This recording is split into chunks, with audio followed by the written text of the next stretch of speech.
just getting here. Yeah, I hear some break time music. I'm not sure. They must have got everything set up already. Okay, yep, I'll talk to you later. Bye. Wow, look at you guys. Oh, do you know what though? That's not the right machine. No, I know. I said the PFAFF 130-6. And that's what the machine is, but that's my machine from my personal collection that I'm going to be finalizing and offering for sale. Alberto's machine is on the other workbench. Herr Obermeister set that one up. You guys did a great job. Let me get some lights on.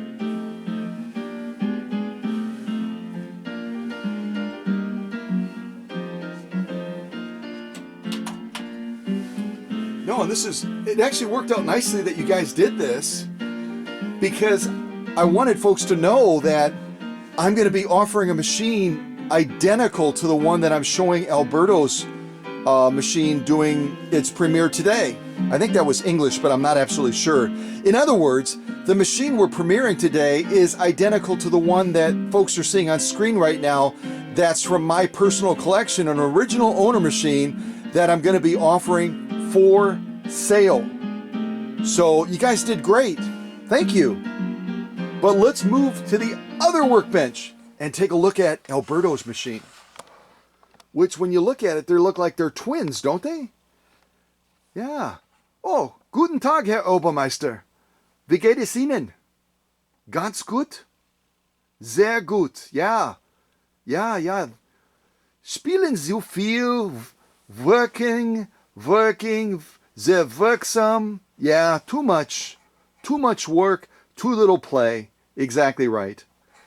But this great machine we're looking at right now is a machine that Alberto Orozco from Dallas, Texas sent to the workshop last year.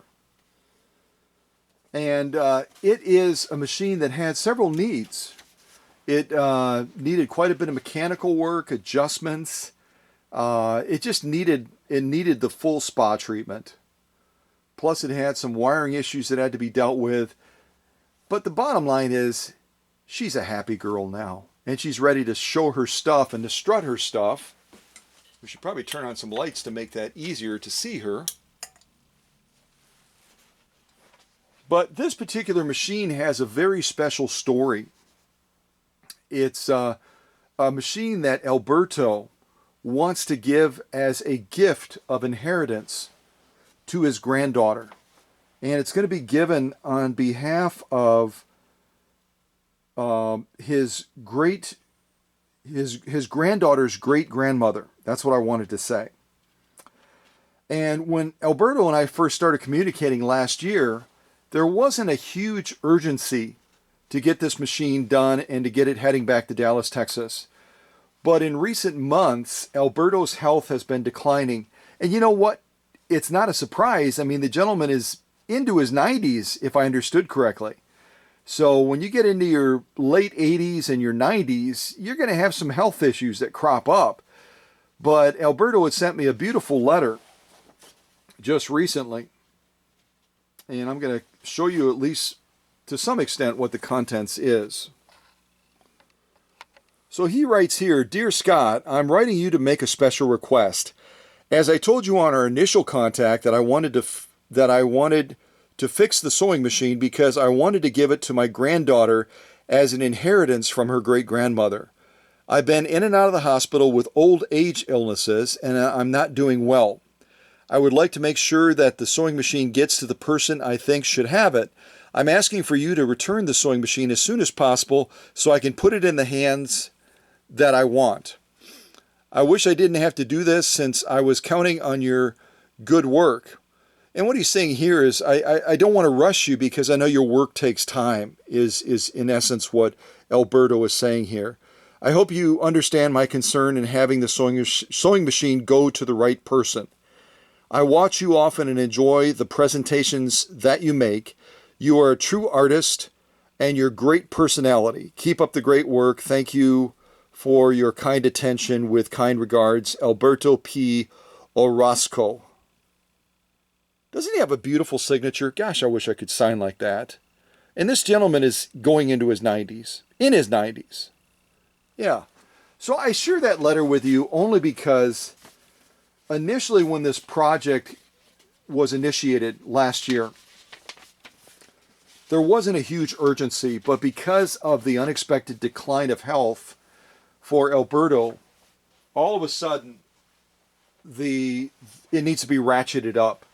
So I did move a couple of machines to the side so that I could focus entirely on Alberto's 130-6 with this super cool embroidery kit and get it done and get it shipped and get it into the hands of Alberto so he can give it to his granddaughter as he wishes to do. We all have unexpected things that come up in life.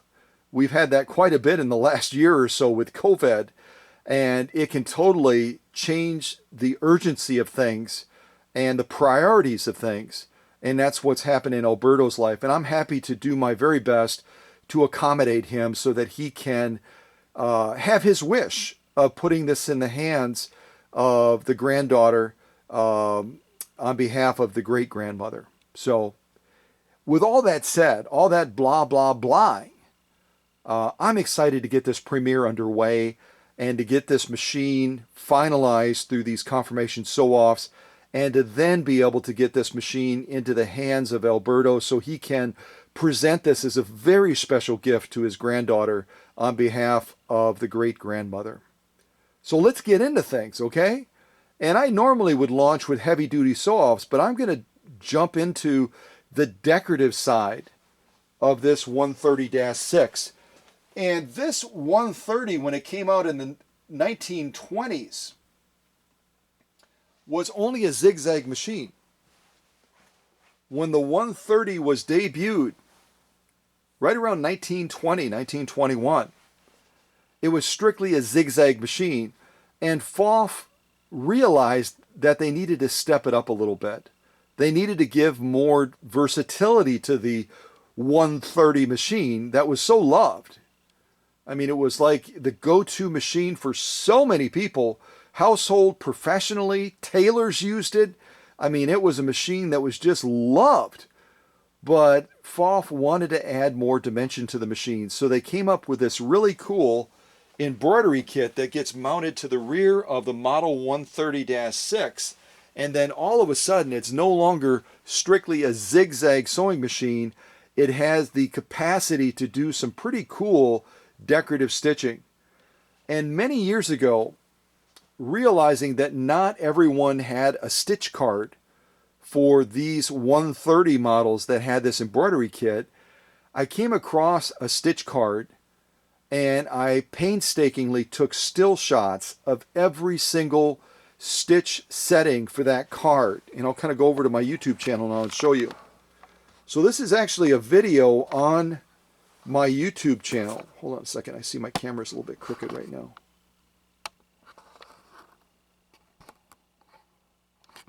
I think it's level now. There we go.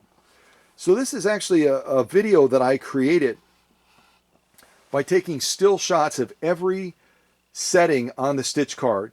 Not only for single needle sewing, which is what we're looking at right now, but there's another video on my channel that covers all of the settings for dual needle sewing as well for the Model 130. So if you have a Model 130 and you've gone, I don't have a stitch card, you can use this e-version of it on my YouTube channel, and you can enjoy being able to put your machine through the full paces of what it's capable of doing if it's equipped with an embroidery kit on the back of the machine like Alberto's. And this is a similar machine, nearly identical to the one that I prepared for Sandra that was going down to Texas as well. And she's the one that just had the baby, born on the same day and month as I am, January 14th. And now on top of that, after presenting Alberto's machine and heading towards Texas as well, to Dallas, Texas, soon enough you'll be seeing another premiere on my 130-6 that also is equipped with that super cool embroidery machine. And this one will be offered for sale. So my friends that set it up believing that it was Alberto's machine have actually done a great service in giving you a heads up that this machine will soon be premiered and will be offered for sale. So if you love what you see on Alberto's machine, which I trust you will, then you're going to want to definitely keep your eyes open for that machine coming up. And if you want to reach out beforehand and try to nab it before it's officially announced for sale, then that's your prerogative. I've had customers do that before. But on the 130 stitch card, you'll notice straight away that compared to other stitch cards for the PFAFF machines that you've seen that will have 4 settings, the stitch card for the 130, 130-6 only has 3 settings. Control A, Control B, Control C. And Control A and B are going to be on that embroidery kit. Control C is going to be needle position. And we'll come off the tripod. I'll get a little bit closer to the machine so you can see kind of what that looks like on the machine, so you're more familiar and you're more comfortable with applying those principles to your machine if you have the same kind of setup. But it simplifies things a little bit, where when you're doing settings like on a 332 or a 338 or a 260, you've got to set 4 different settings. On this one, only 3. So let me take us off the tripod, and we'll go over to the machine. And I've already pre-selected some stitches, so we're not going to necessarily be setting it to 4, 2, 3, but we might be. So let's wait and see. Okay, so when we get over to Alberto's machine, you're going to be able to see that embroidery kit on the back of the machine. Normally a 130, 130-6, and again, the way you identify a 130-6 versus a 130 standard machine is right above the pillar. This space right here is going to be wider because it's going to have dual cleated belts. It needs more space. So they made the body of the machine above the pillar a little bit wider. But then this embroidery kit is added to the rear of the machine, which takes it from only a zigzag machine to giving it a lot of embroidery decorative capacity. And these are the settings that we're going to be working with today, primarily. Control A, Control B, and then Control C is going to be nothing more than needle position, which is manipulated by this right here. And then as the machine is sewing these different stitches that are generated through this embroidery kit, you'll notice that it will be manipulating the stitch width, which is this control right here. I believe on the 332 this is called Control D, but don't quote me on that. I believe I'm correct. So that's Control D on 332, but don't worry about that for our purposes here. So the first, I picked a bunch of stitches because I wanted to be fairly organized. We're going to do 1, 2, 3, 4, 5, 6 different decorative stitches. So the first one we're going to do is on Control A is going to be position 1, Control B is going to be position 2, and Control 3, I think I picked so it was quicker and easier because I want to get this packed up and get this heading towards Dallas.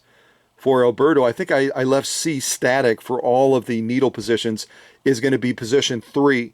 Now position 3, if you don't know, on here is going to be pushing this control in and down as far as it'll go, which gives you a far right needle position, as you can see right now.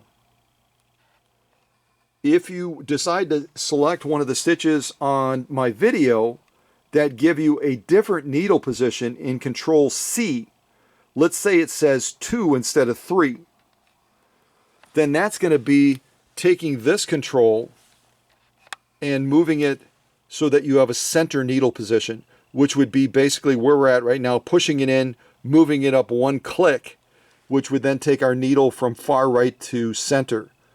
So that's position 2.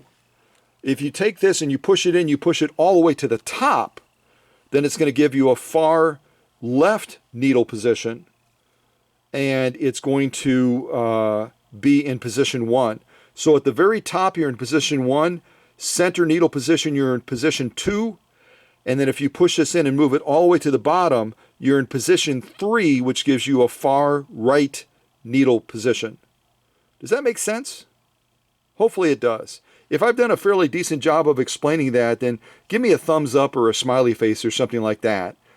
So again, when you're setting up the 130, 130-6 for embroidery or decorative sewing, all you have to do is set Control A, Control B, and then Control C, which is needle position.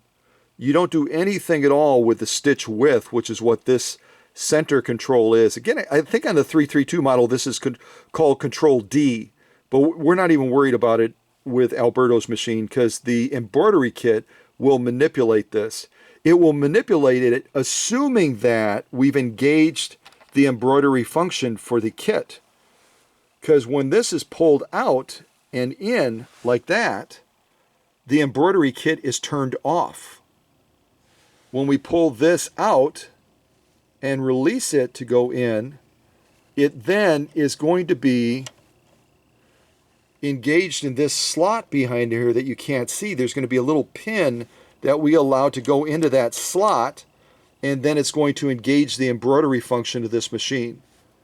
Again, this is going to be off. This is going to be on. So if you do a great job of setting controls A and B and C, but you forget to turn this on by pulling this out and allowing that pin to go into the track behind here, then you're not going to get anything out of the machine other than a modified zigzag. Make sense? And then the other thing you'll have to do for embroidery stitching is you'll have to shorten your stitch length quite a bit, somewhere right around the 1 range. I'm going to bump it up just a little bit to make sure that we get decent launch. And with that, you have the ability to access the full scope of decorative stitching through that embroidery kit that this machine has. And you'll see in the Facebook shots me servicing that embroidery kit and getting a lot of the junk and gook out of there so that it functions properly. Okay, back on the tripod. And let's get into some sewing, finally. And I will say this about the embroidery kit. It was a great improvement. It was a great innovation in its time. But it's not as exacting when it comes to executing stitch patterns. It's not quite as accurate as when they migrated away from the embroidery kit and they went to the cam stack. The cam stack tends to generate much more consistent, accurate results in delivering stitching that is representative of the stitch card. Sometimes the embroidery kit misses the mark a little bit, and that's a matter of the shortfalls of the intricacy of the engineering. It's not a matter of the machine having a flaw. I'll just say that straight up. So we've set the first stitch. Let's go ahead and get in by the needle. Actually, no. Let's do a wider shot so you can see the machine manipulating the controls to generate the stitch outcome that we're hoping to get. Okay? All right. And we'll go without music on this first stitch off, and then I'll probably incorporate some music. But I want you to be able to hear just how beautifully Alberto's machine is running. I can see that I cut the poly cotton material a little bit larger than the stiffener, so I'll have to make sure that I stay on top of the stiffener. Okay. So we'll get that in place. And I may not sew all the way down because I made this super duper long. As a matter of fact, let me cut that a little bit shorter, because I don't want to run out of thread because I'm trying to be super gangbusters here and make a super long run as far as the stitch. So let me block the camera just for a second and I'll cut this down just a little bit. Actually, if I take it out, it's probably a lot easier, isn't it? Bear with me for just a second here.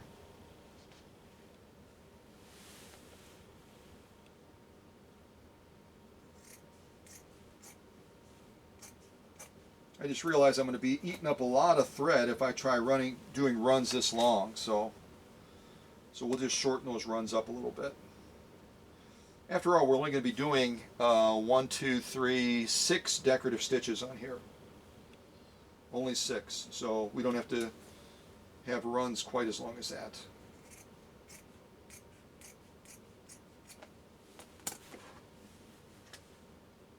Okay, I think that's pretty good. So let me get this into position.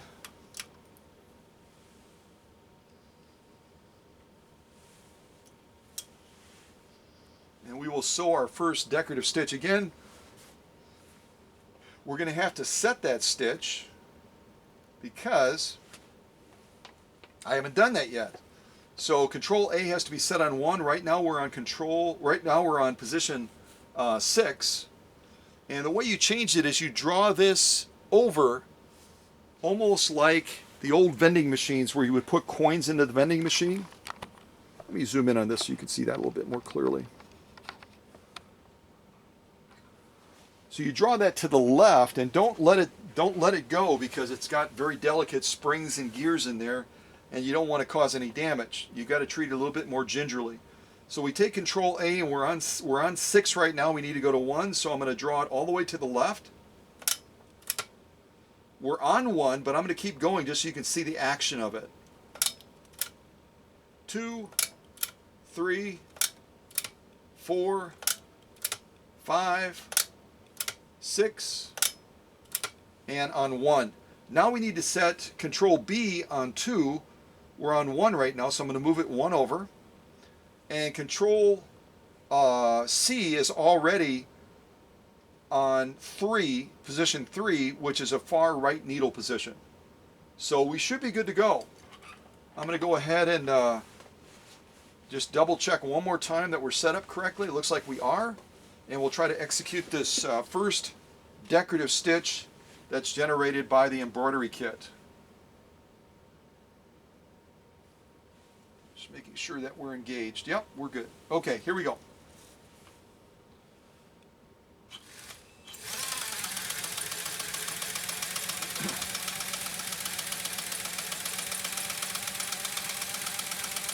You can watch those controls, Control A, and then also our stitch width is being manipulated right now.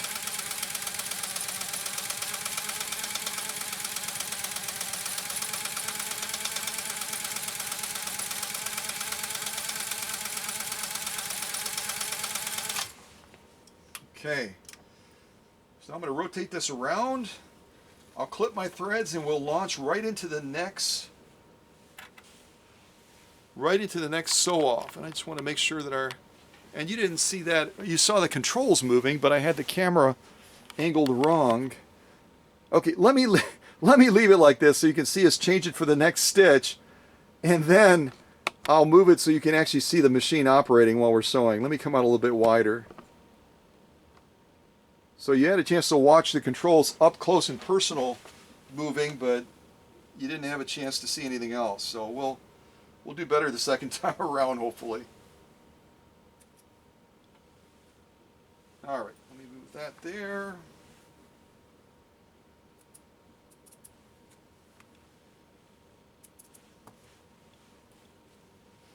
All right, and we'll look at all these at the end. We've done 1 stitch. We've got 5 more to go, and then we'll look at all of them together.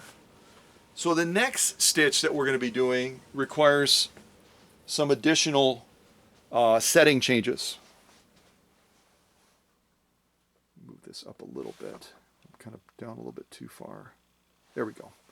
Okay, so our first stitch that we just did, if you want to try to duplicate it on your machine, on Control A we set it at 1, Control B at 2, and then we had a far right needle position by moving Control C to position 3. The next one we're going to be doing requires that A be on position 6. So I'm going to take A and I'm going to change it from 1 over to 6. That's 2, 3, 4, 5. And notice how I'm not letting it go. I'm kind of gracefully bringing it back so that I don't cause it to snap back and potentially damage anything. And now we're on 6. Now Control B needs to be on 1. Right now we're on 2, so I've got to move it 1 over to 1. And then C we're going to be leaving alone. That's our needle position. Again, it's going to be in position 3, which is by pushing this in and all the way down to give us a far right needle position. Again, position 2 will give us a center needle position, and then if we push this Control C in and push it all the way to the top, it's going to give us a far left needle position, or position 1. So left is position 1, 2 is center position, 3 is far right needle position. Okay? So let's do our next stitch and see what you think of this one. Well, you won't be able to see them for a little bit, but that's okay. Oh, let me change my camera angle too. I'll actually remember this time so you can see the needle sewing, which would be kind of cool. Plus you can see all the other controls operating also. Okay, here's our next stitch. And again, whenever you launch, make sure that your take-up arm is at the highest position. When you're obviously changing control settings for control A, B, or C on any machine, and this machine as well, obviously, you want to make sure that your needle is clear of the material, because as you're manipulating control A and particularly control C, that needle is going to be moving left and right, and if it's stuck down in material, you're going to bend the needle. Okay? All right, let's go on to our next stitch. Here we go.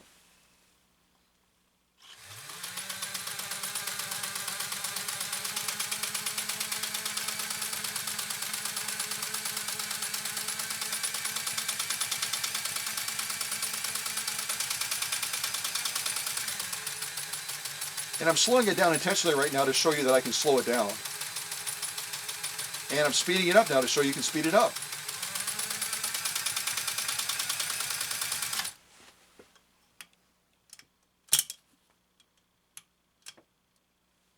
Okay, let me bring this one around.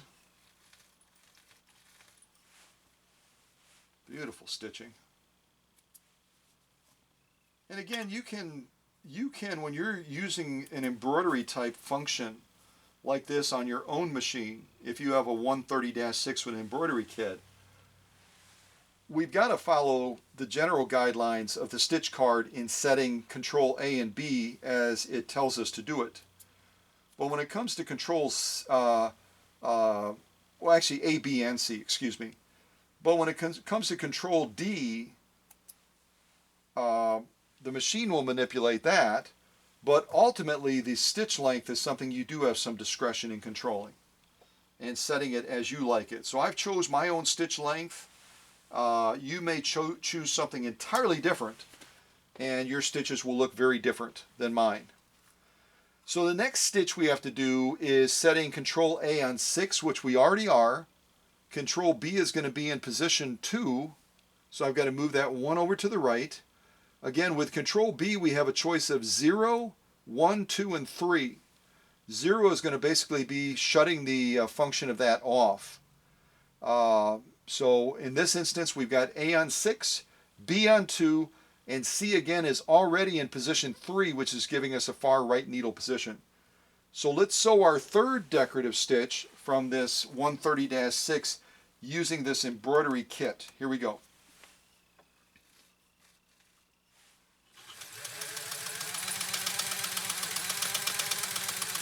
You see this one is quite active when it comes to that manipulating the stitch width. Control A is also very active with this stitch, very, very active.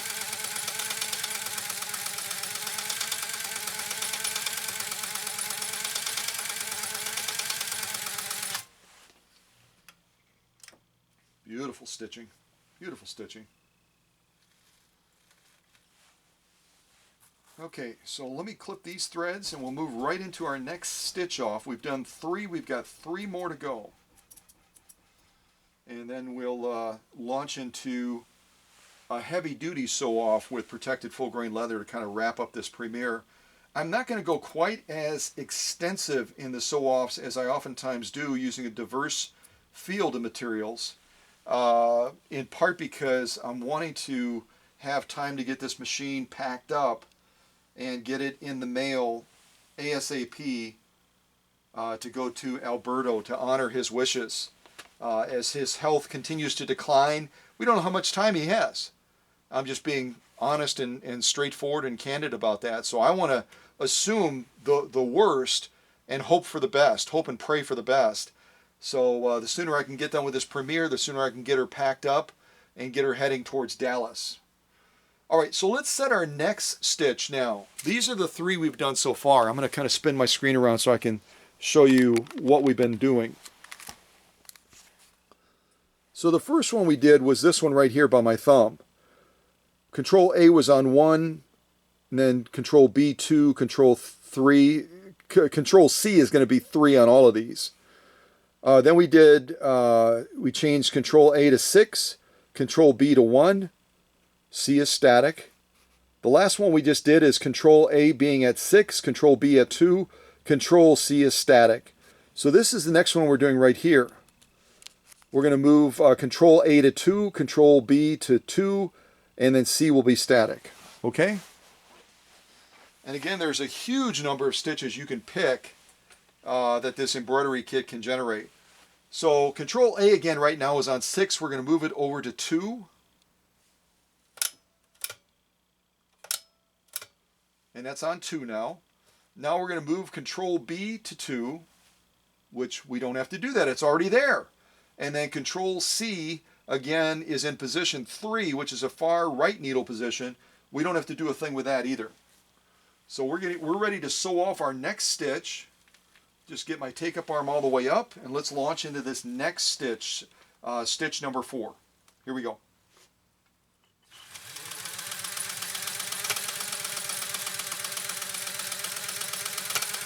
Just check my camera position.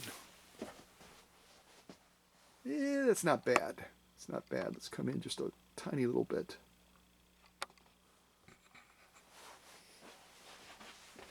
All right.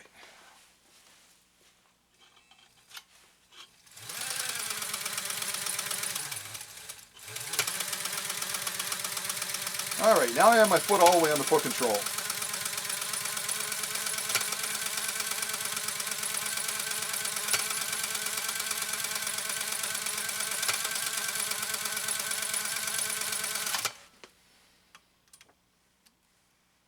Beautiful stitching.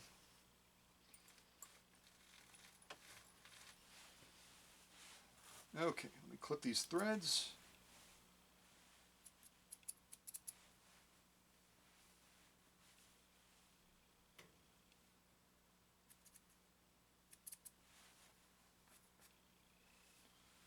A little bit of a tail on this one. I want to get rid of that. There we go.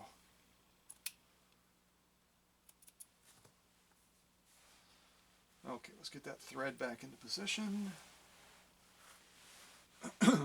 And we'll get our material back in place.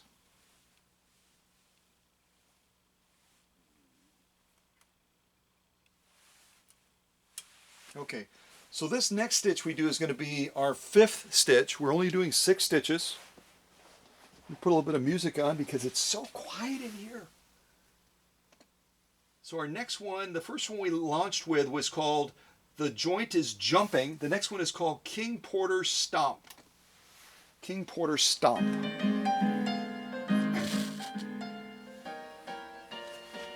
These all have kind of a ragtime feeling, don't they? Let me just move that a little bit. There we go. Okay, to show you again the stitch that we just did, let me just make sure I'm correct. 2, 2, 3. Yep. So the stitch we just did is this one right here. Control A is on 2, Control B is on 2, and then right now we have the needle position in position 3, which is far right. We're now going to do this one. So we've got to change A from 2 to 3, B to 1, and then that, again, the needle position will be static. So let's do that and get ready for this next stitch. So A has to go to 3. We're going to move it 1 over. Now we're going to look at Control B, which has to be in position 1. Right now it's in position 2. And then again, our Control C is going to be static because it's far right needle position, which is position 3. All right, so let's get ready for this next stitch. And we'll see what we think of this one. All right, here we go.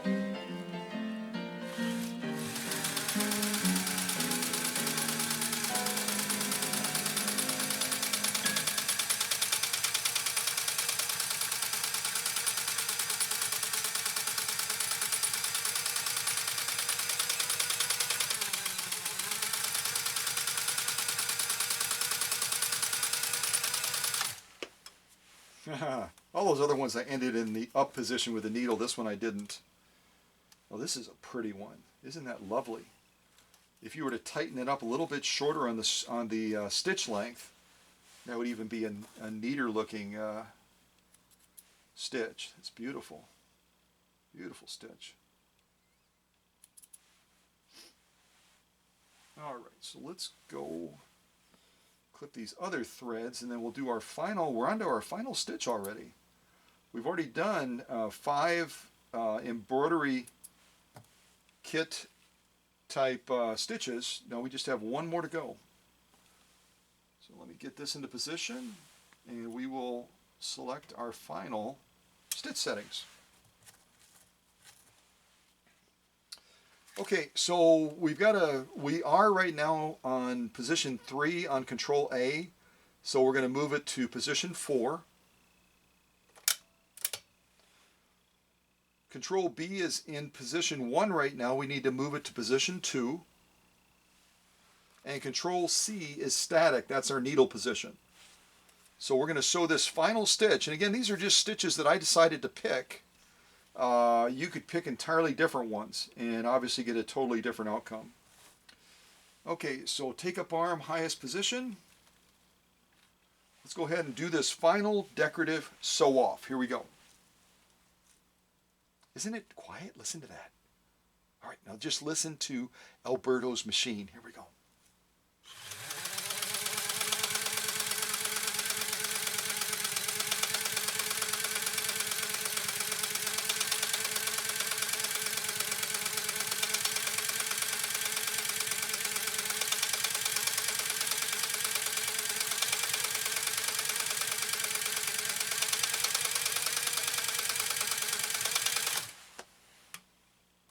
Got so excited about that one, I kind of went down and down and down. And this is where I talked about the anomaly sometimes of the embroidery kit not doing what it's exactly supposed to do. This is an example of that, but only because we ran out of bobbin thread. Blah! That's why. Oh my gosh, that's so funny. Well, what happens on live premieres, right? So let me pull that thread out. I don't think I have another bobbin wound with this colored thread. So why don't we wind a bobbin real quick as well, which will be a great way to illustrate how to wind a bobbin, right? Yeah. So I'm going to rock the machine back very carefully. I'll go ahead and pull the bobbin case out.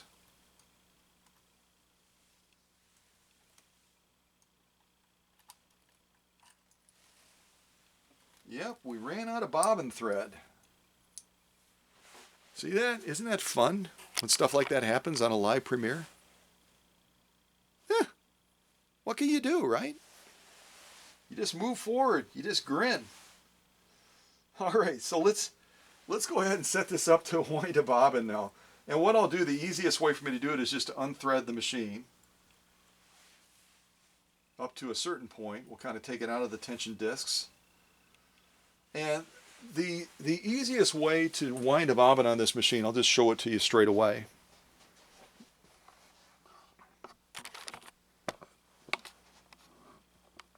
Okay, so we come off the spool, and you can set it up on this spool or the other spool. It's really not of huge consequence. When I do this, let me come off the tripod. I'm not actually going to do this holding the camera because that would be really crazy, but okay, come out. So I will, for purposes of doing it probably like the book tells me to, I'll set this up over here. All right, and then you're going to follow it almost like you're threading the machine. You're going to come underneath this thread guide, you're going to come over this tensioner, and then you're going to take the thread and you're going to bring it across the machine down to these thread discs and bring it in between the 2 discs. And then you'll bring it from there straight up to where there should be a bobbin, but there isn't. And then you'll disengage the clutch. You'll engage the bobbin winder by pushing this in. and then you'll wind the bobbin. Now, we're going to do that, but I'm going to do it with 2 hands instead of 1.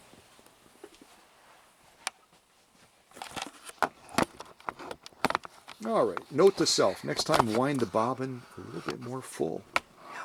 Do that. All right, so we'll do it right from about here. We'll wind a bobbin and then we'll finish off the last sew-offs that we have to do. This worked out fine. So you put the bobbin on and make sure that you get the bobbin. The bobbin is going to have a little notch, like you can see on it right there. And there's a pin on the winder itself. You have to slide that pin into the notch. I didn't move the camera, did I? I don't think so. And I usually just put the bobbin on and kind of rotate the tire until it slides in. Okay, so I'm going to bring that thread back through those discs again. I'm going to bring this up.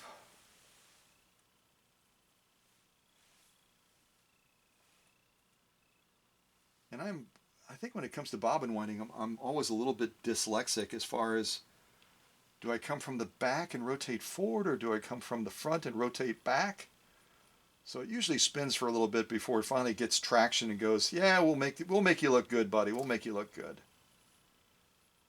Okay, go around and around and around and around and one more around. There we go. Okay, so I'm going to hold that thread. I'm going to gauge that bobbin winder. I'm going to disengage the clutch. Make sure we're disengaged. And now I'm going to hold on to this little magical thread. And we'll keep our fingers crossed, because you just never know, you know what I mean? Actually, the way that thing is tilting right there, I might almost be better off putting it on the other one, because it's got a smaller felt on it to give it a little bit better stability. Let's do that. And I might just keep my finger on that a little bit. Okay, here we go. At last, let's wind a bobbin. Yeah.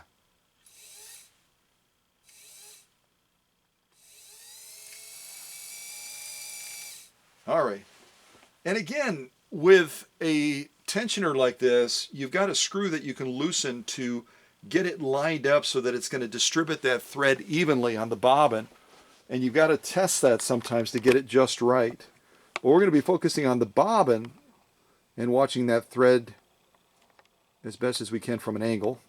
We're going to be watching that thread fill up on the bobbin so we can finish these sew-offs, right? Yeah.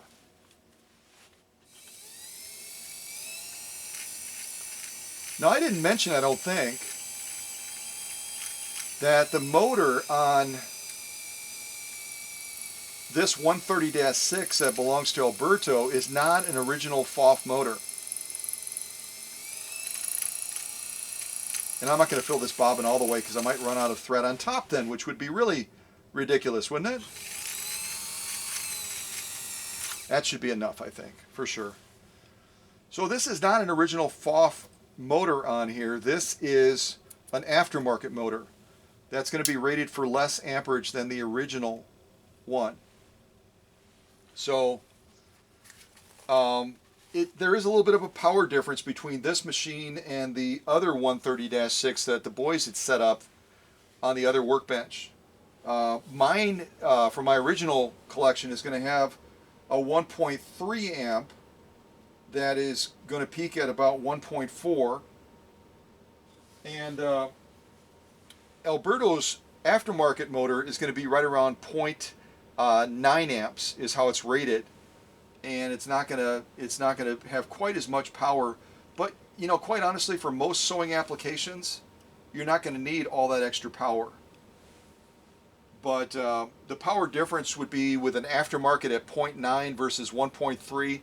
You're looking at, in order to have identical power in this machine, Alberto's machine, you would have to add a featherweight to it as well. 0.9 plus 0.4 is going to give you 1.3. Okay, so we're just going to rethread the machine again now that we actually have bobbin thread. Who knew? That bobbin thread stuff is pretty doggone important. And obviously some of the more modern, newer machines, we'll have little sensors in there to tell you, warning, warning, Will Robinson, you're running out of bobbin thread. Here, you just gotta kind of just go with the flow, man. Just go with the flow. All right, so I'm just gonna thread this up again.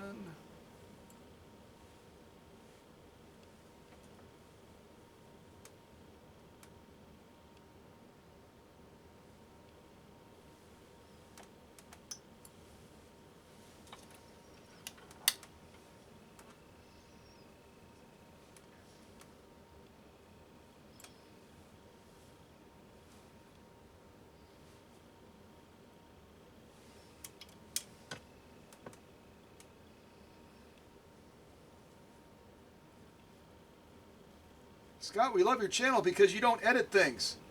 Yeah, I know. Hey, did you see him run out of bobbin thread? Yeah, I saw that. I saw that. Thanks a lot, buddy. Thanks a lot. Thanks a lot. So, another quick little tip for you is for orientating the bobbin correctly. When you orientate it, you're going to hold the bobbin case in your... I've got to adjust the screen. There we go. Now I'm upside down. Hey! You're going to hold the bobbin case in your right hand with the slat opening right there, and your thread is going to be coming over the top, okay? Like so. Slide it in there. Make sure you draw it underneath the spring.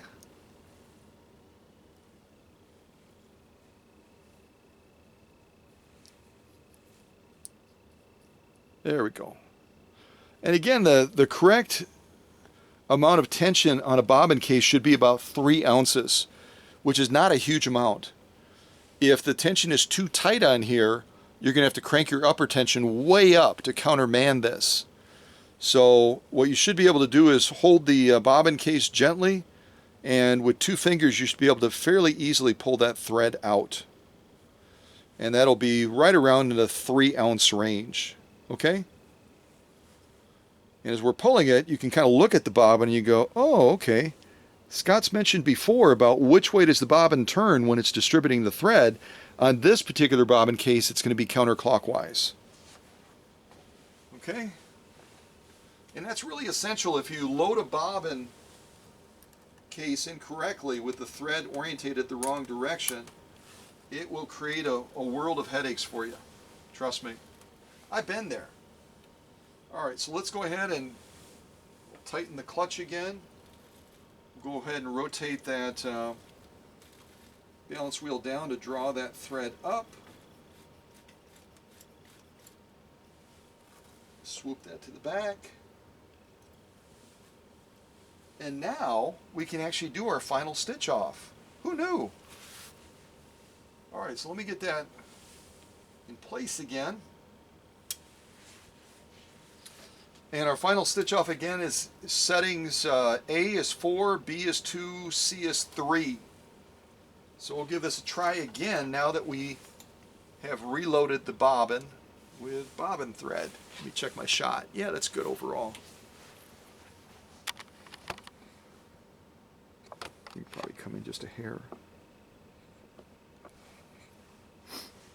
All right, brilliant. I hadn't planned that, but that worked out perfectly.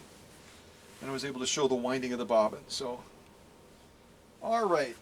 Double check my threading, because when you do threading on camera versus when you just do it to do it, you can be distracted and goof things up. Yeah, you can. That looks good. Okay, so I'll get my take-up arm all the way up. And let's finish off this final stitch now with bobbin thread. Yeah, it might look different. Yeah, it will. Here we go.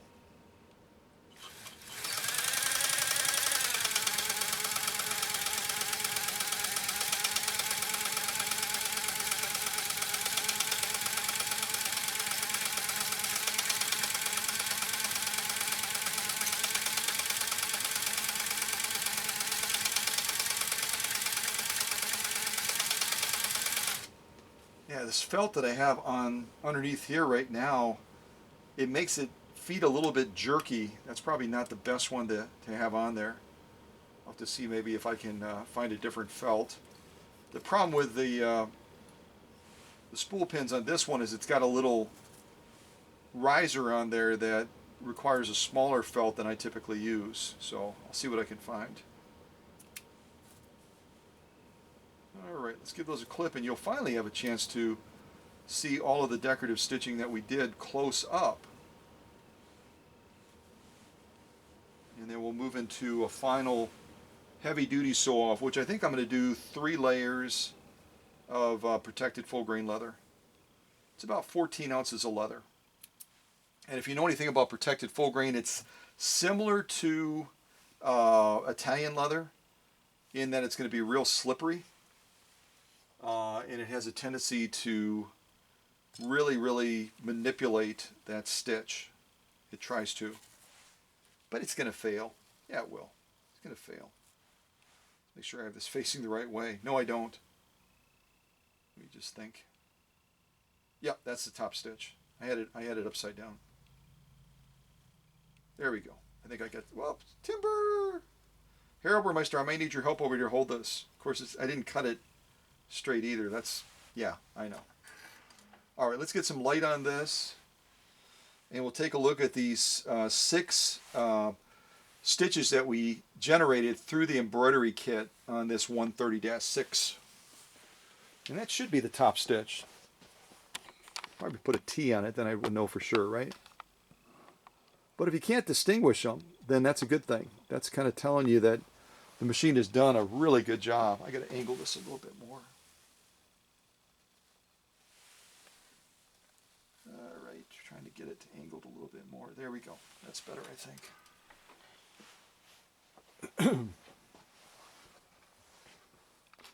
All right, so totality of the stitching.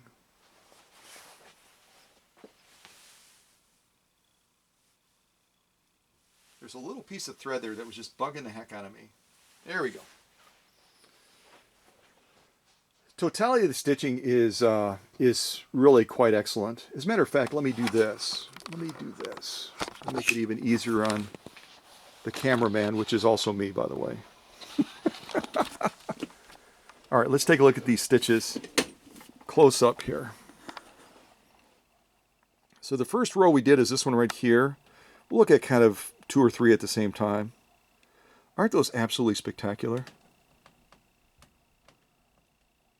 First, second, and third stitch, just absolutely spot on.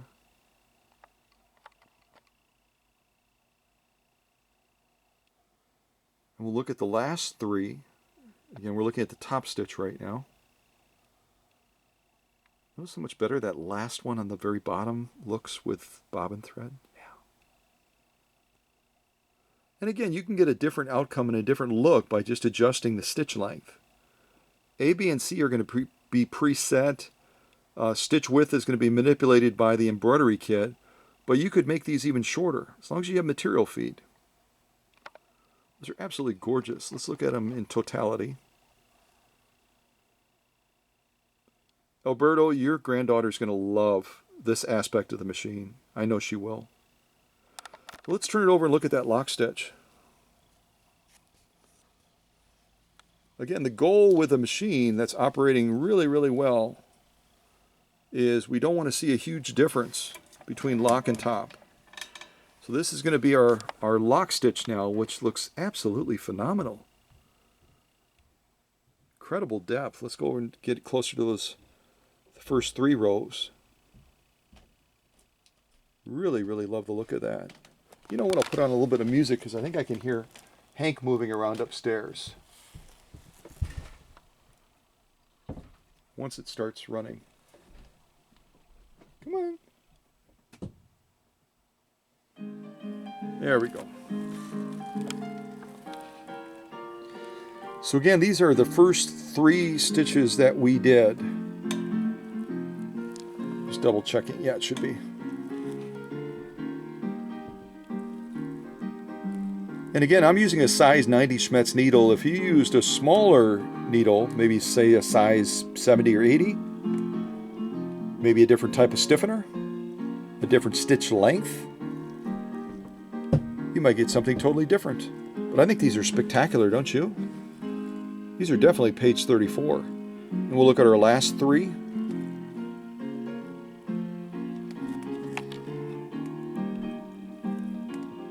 second one up is really cool, isn't it?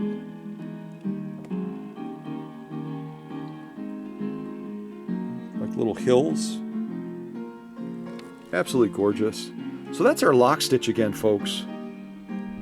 That is absolutely page 34. Totally page 34. I turn this around. Take one last little glimpse of the top stitch. That is a definite pass. Yeah, it is. All right, let me go back on the tripod. And what we might do is we might run off a zigzag and a straight stitch on this same material. And then we'll do our final sew off on protected full grain leather. And then we're going to wrap this up. Just like that song just wrapped up beautifully, didn't it? Yeah. But those are some gorgeous, gorgeous stitches in my opinion. Very, very nice. All right. We'll put on another tune here. How about Billy Goat Stomp? Yeah. Everyone should hear Billy Goat Stomp at least once in their lifetime.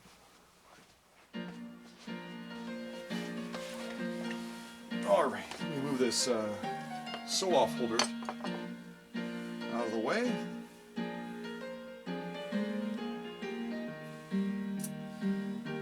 So now we're going to disengage the embroidery function of the machine.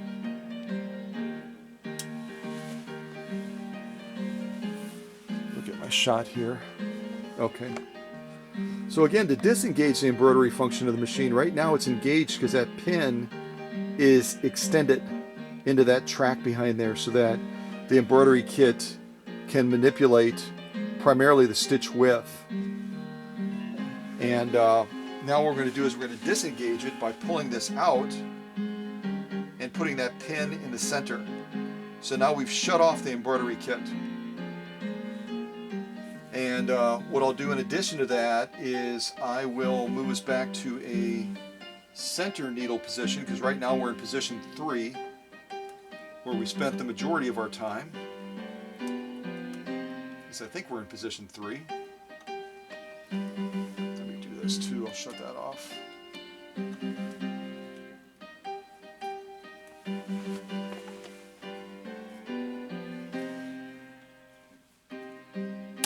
There we go. So now we're in position 1. I went too far.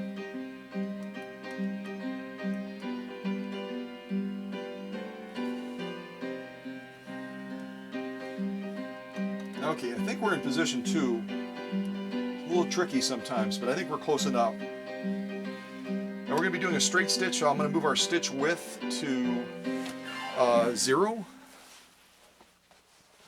And I've got to show that to you, otherwise you're going to say, move what? So what I just did is I moved our stitch width. It was over in this range because the embroidery kit had moved it over there. Now we're going to move over to 0, and now we're going to lengthen our stitch length all the way back to its longest setting. I'll have to unscrew this a little bit so I can go all the way up.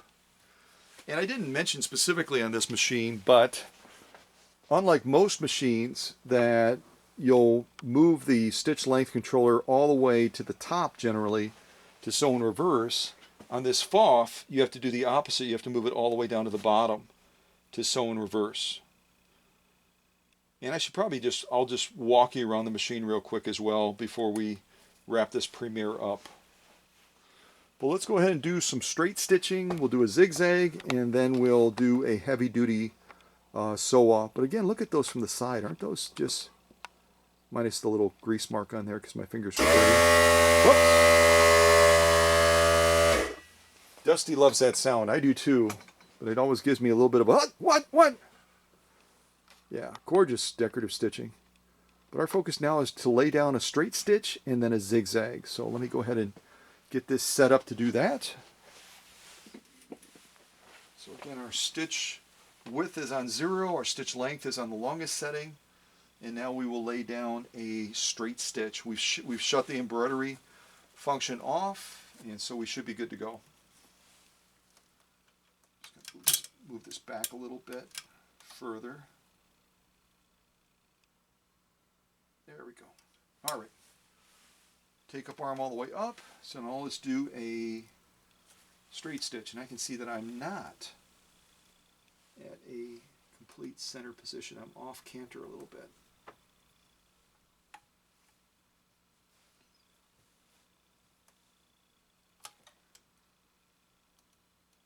Aha, there we go. That's pretty much spot on.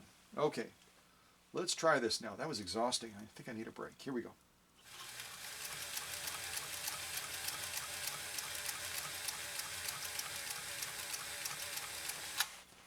Hear that motor working? Again, that's an aftermarket motor, and I think it's doing a fine job overall. It really is. So that's our straight stitch. Now we're going to see if we can lay down a zigzag next to it. And sometimes, depending on the width of the zigzag you lay down, you may have to increase that upper tension just slightly so that you don't have a lock stitch that's a little bit loosey-goosey. And that's because of the factor of needle swing that I talk about a lot, is it's manipulating that needle bar and creating that needle swing. It can sometimes require a little bit more pull in concert with the take-up arm to get that thread to be nice and taut on the bottom. Okay, so now we're going to do our zigzag. Yeah, let's see. Yeah, and I'm going to do a slightly modified zigzag, I think. There we go. All right, so now a zigzag, and that'll be our final stitch before we do our heavy-duty sew-off. Here we go.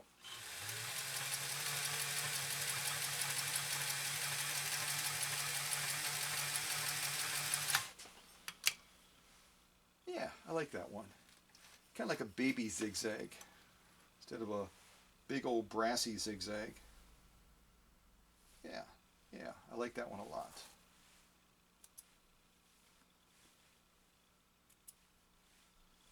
All right, we get our thread back into position and not drop our sew off on the ground.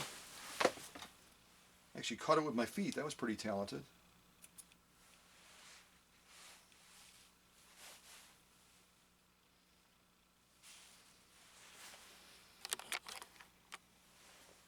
Oh, good. I did have the camera down by the needle. All of a sudden it dawned on me, wait, my screen is facing the other way. Which way do I have the camera angled? Yeah, I like that a lot.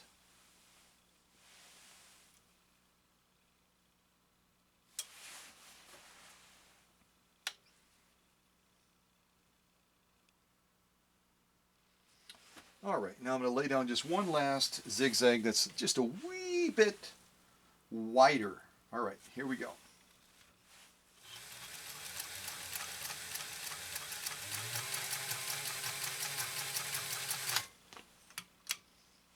Yeah, that's a nice contrast. I like that. That's a nice contrast.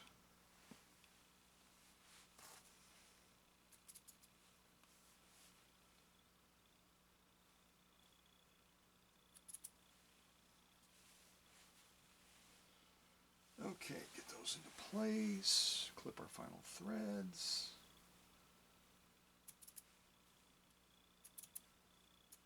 These clips are getting really dull. Sometimes I have to hit it like 4 or 5 times before it cuts that little thread. It's like, hey, we're not dealing with harpoon thread here, okay? Harpoon rope or whatever. Oh yeah, that's lovely. Absolutely brilliant. Okay, so let's do this. Set this up and we'll take a look at the last 3 rows that we just did. If I face it the correct way, this is actually the top stitch. All right. Pretty sure that's the top stitch.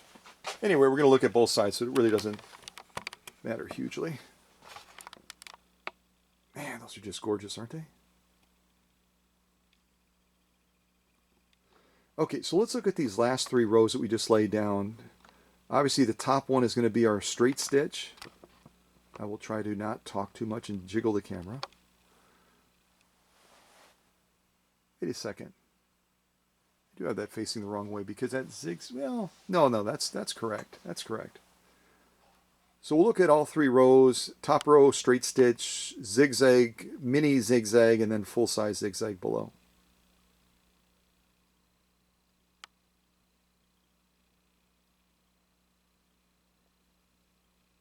Absolutely gorgeous. That is absolutely a page 34. So let's look at the totality of the stitching, including the embroidery work that we did before.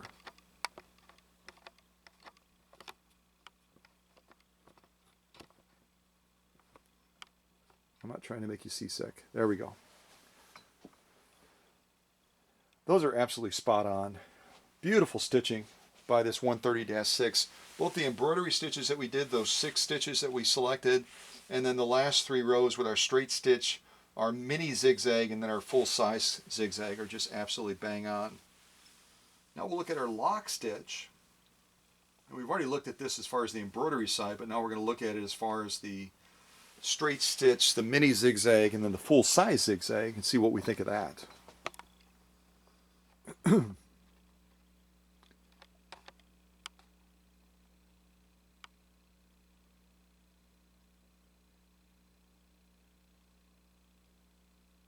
it's quiet in here, isn't it? Yeah, it is.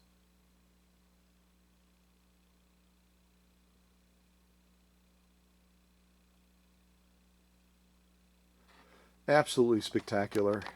You've already seen the lock stitch on this embroidery, but I'll go ahead and just leave it there again. And I'm going to grab a new little prop that I have that came from a friend of mine, Roberta, from the great state of Illinois. And she happened to share this with me and show it to me. And I said, this would be perfect when I do premieres to pull this out and to highlight that these stitches are... Hold on a second. Let me lock it in place.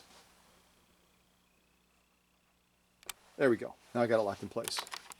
That these stitches are absolutely page 34. Isn't that a beautiful magnifier? Look at that.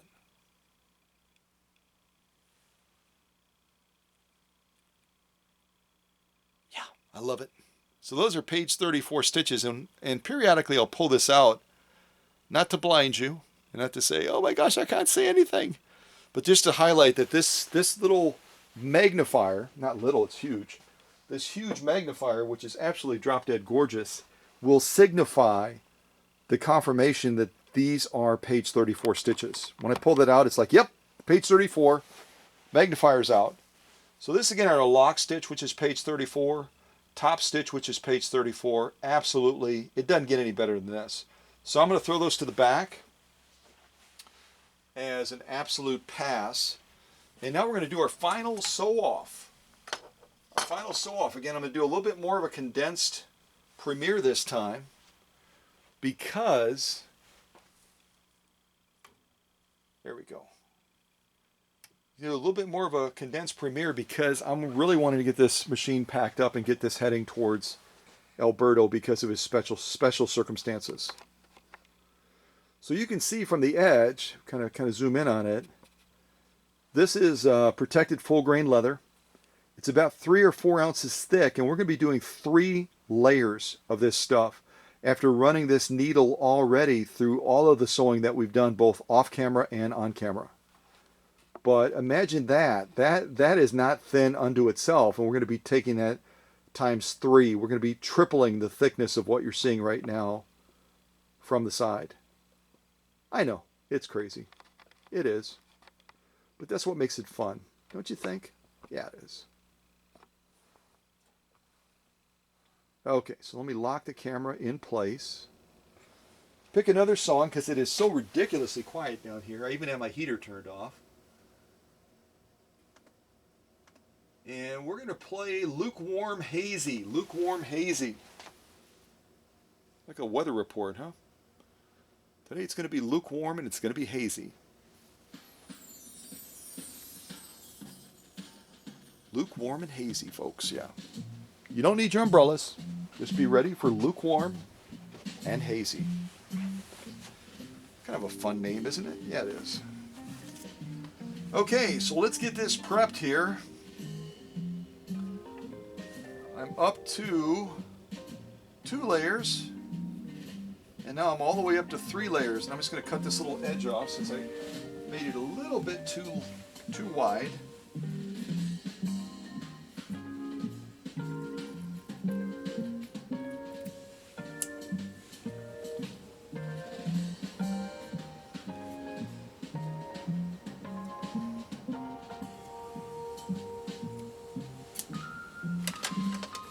All right, I'm gonna cut the other end off too.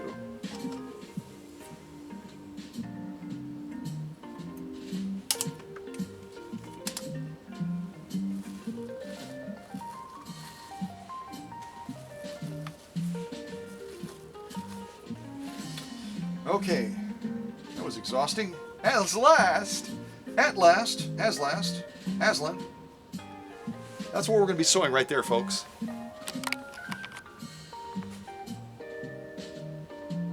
3 layers of protected full grain leather, probably about 12 to 14 ounces of leather.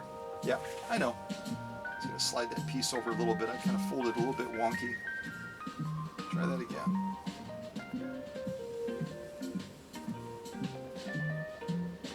All right.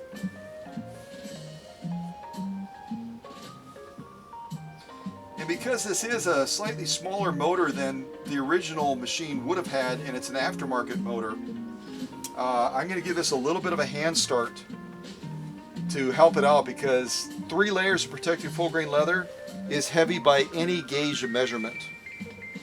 And since we're going to be putting this aftermarket 0.9 amp motor to the test instead of the original PFAFF 1.3 amp motor, it might need just a little bit of a help, and that's okay. All right, so here we go. 3 layers of protected full grain leather, the final sew off of this premiere. Take up arm is all the way up. I'm going to give it a little bit of a hand start, and let's see what happens. I know you love when I say that. Yeah, you do.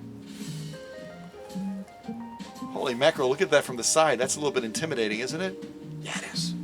All right, here we go. Come on. You can do this. If I get all the way on the material, that is. Hold on a second. I didn't have it all the way underneath the feed dogs.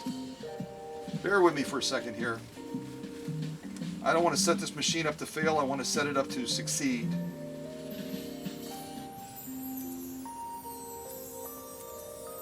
Yeah, if you have material with this thickness and you don't have it completely underneath that presser foot, it's not going to get the right traction with those feed dogs below, and you're going to have a spin out like I just did right there. So let's try this again. This is going to be like running on a bobbin thread. We're going to do it till we get it done.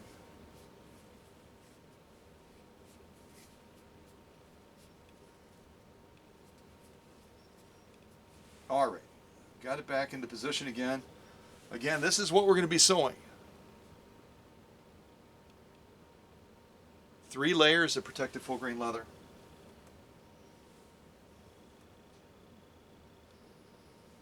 All right, now I think I have it all the way underneath the presser foot, so we're giving this a fighting chance. Let's see what happens.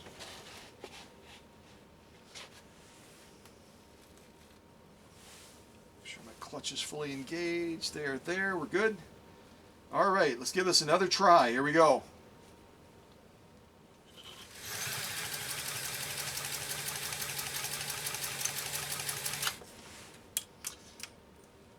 See that? Just the slightest anomaly, and all of a sudden, you got something weird happening, like that.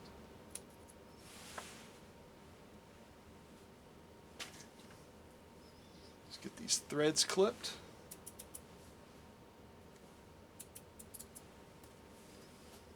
Get our thread back there. All right, now let me get this onto the... Actually, I could probably just set it up right by... Yeah, this will work fine by the presser foot. It's not as bulky as that other piece was, so let's give this a try.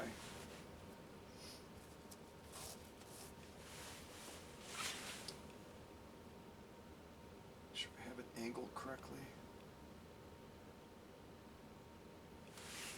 Okay.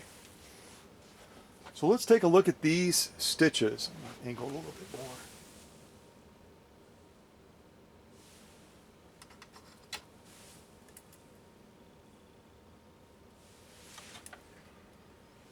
And a little bit more light on the situation. All right, so again, we have 3 layers of protected full grain leather. Let's take a look at these stitches.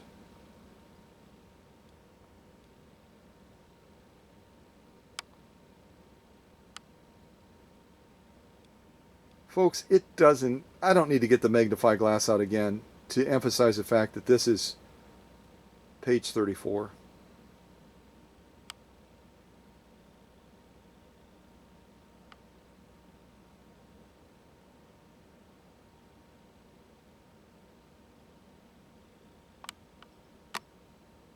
Absolutely spectacular.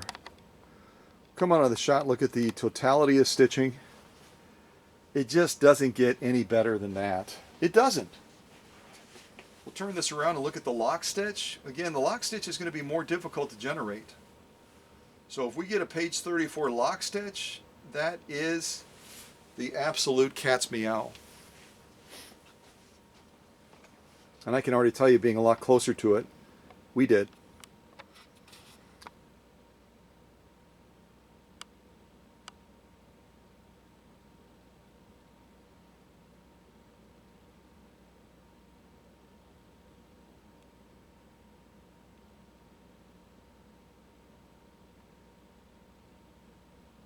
Unbelievable. Unbelievable. Just absolutely, it doesn't get any better than that. I'm not talking about the camera work. I'm talking about the sewing. Absolutely gorgeous stitching. Oh my gosh, it's gorgeous. And that was inspired by Lukewarm Hazy. Lukewarm Hazy inspired that success. Now the final one is going to be a kiss for Amanda. I have no idea who Amanda is, and I have no idea who's kissing her or who she's kissing. But that's what the title says. Yeah.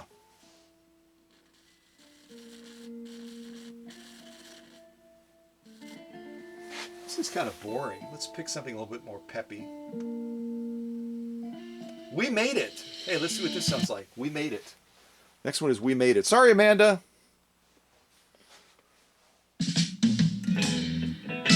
Oh yeah. Yeah, this is the way I like to end. Yeah, it is.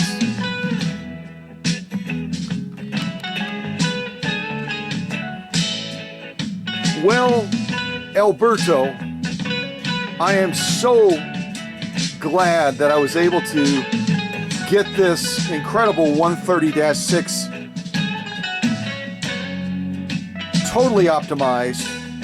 Get that front leg repaired, this one right here that got snapped off when it was shipped, and just give you back a machine that is heirloom quality, that is the perfect inheritance gift to give to your granddaughter on behalf of your great-grandmother. This is the good stuff. This is the good stuff.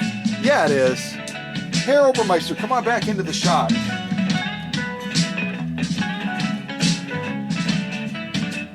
All right, let's review again the sew-offs that we did just for fun.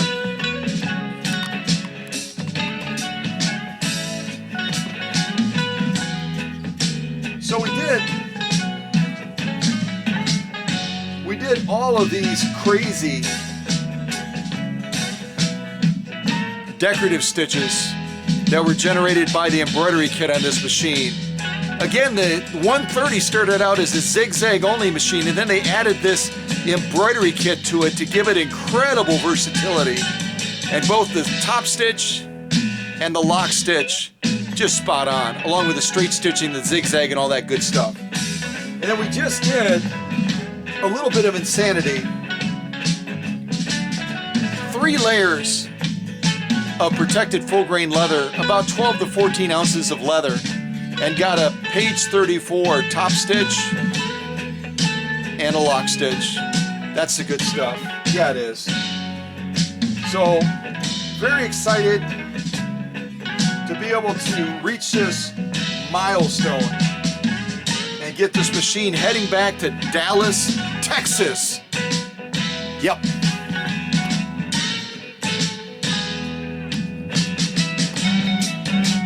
But we're not done yet. I was messing with you. We got to go over to Facebook.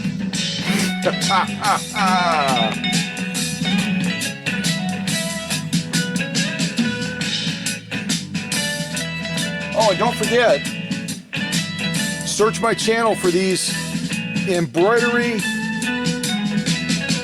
stitch wheels for the 130. I've got both single needle and dual needle as well. Yep. And remember to subscribe when you're on the channel, please. Close that. Now let's take a little look at some of staycation. That's fun. Let's put that one on.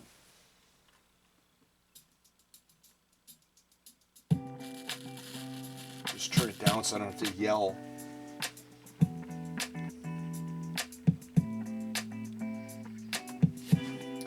So the opening shot you're seeing right here is the motor service that I did on the aftermarket motor that is on Alberto's 130-6. And again, overall, I was pretty impressed. Again, this is an aftermarket motor that was made, I believe it was Taiwan. And all in all, they did a good job. You can look at the quality of the wraps. You can look at the caliber of the commutators, the stacked lamentations. And it's all in all, it's a very good, solid motor. And after I got done with it, it was even better.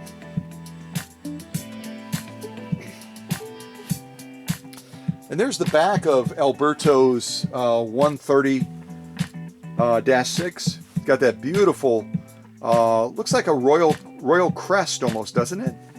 Kind of zoom in on it a little bit. And obviously the roots of Kaiserslautern, Germany. Yeah, so if anyone ever asks you on a trivia quiz or something like that, is Husqvarna the only one that has like a crown as part of their branding? The answer is no. PFAFF also did on these models earlier.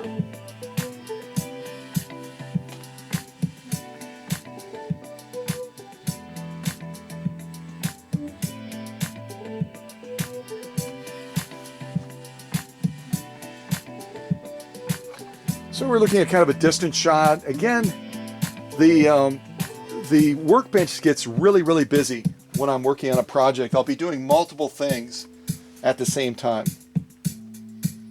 So here I'm beginning to dig into that embroidery kit. The embroidery kit, again, is a mechanical device that's attached to the machine. It's a combination of gears.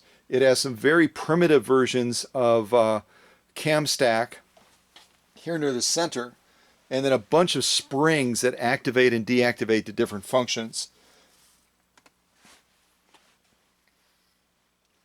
Also working on the motor at the same time. You can see that in the shot. I'm going to put on a little bit of music kind of in the background here. I'll do the auto library thing, that way I don't have to keep clicking play. Once it loads, that is. Come on. Oh, they added sound effects now. That's fun. That's fun. So, search bar, I think I had jazz on there, genre, jazz, blues, apply. Yeah, we'll just hit play and just kind of let it do its thing. So here, Herr Obermeister has one of my dental tools and is trying to assist me in doing a deep cleaning and a service on this aftermarket motor. And you can see we have the balance wheel off, making adjustments on the belts, and making sure that everything is running tip-top. Here we're looking at the balance side of the machine, the main shaft, which needed quite a bit of attention, the bobbin winding assembly, which unexpectedly we were able to test today because I ran out of bobbin thread. Yeah, I did. And there's some kickback springs and other things like that in there that need to be adjusted so that when you're winding a bobbin, it's not putting too much pressure on the balance wheel and causing the motor to strain. So there's quite a few adjustments and cleaning in there as well.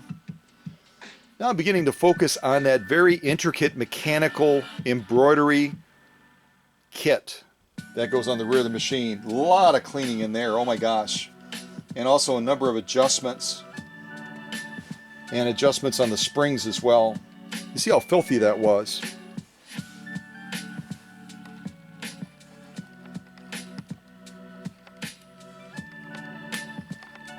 There we go. I think we have a full screen now pretty much. So many cracks and crevices to clean in that embroidery kit. It's just amazing.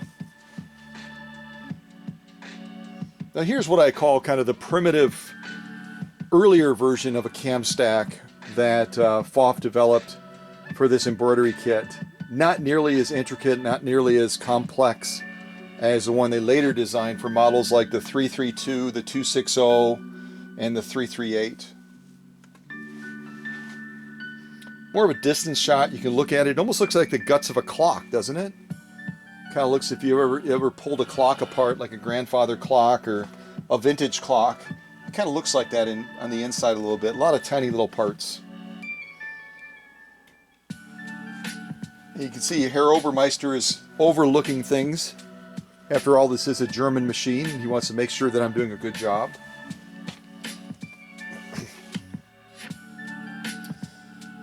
And what you can kind of see underneath this assembly as well is as tiny a spaces as dental tools and other tools that I have can get into, there's other areas that are nearly impossible to reach unless you were to disassemble this entire mechanical embroidery kit, which would add probably about 8 to 10 hours to the total project. So I try to do the best I can to get all of the varnishing, the gook, the buildup out of there. And that's done by a combination of scraping, cleaning, and also flushing as well, flushing that area out. I thought our music was supposed to be automatic now.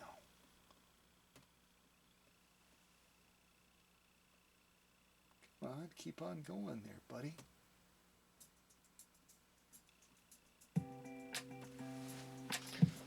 And also I love using my typewriter brush as well to whisk away some of the debris once I've broken it free with the dental tools.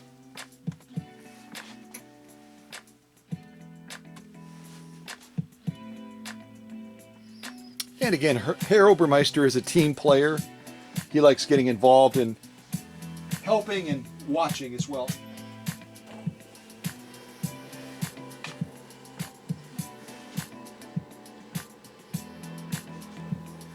Again, you can kind of see the intricacy of this mechanical device. There's just all kinds of cracks and crevices you need to be mindful of.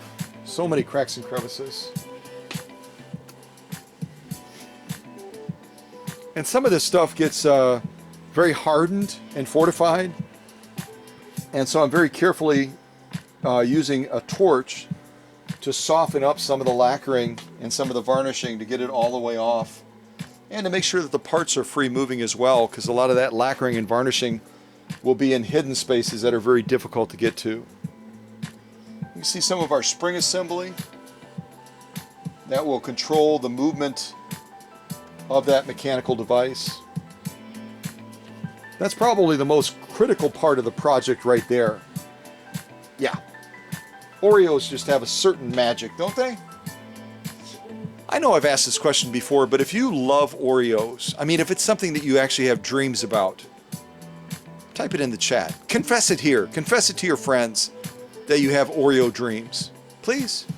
Yeah.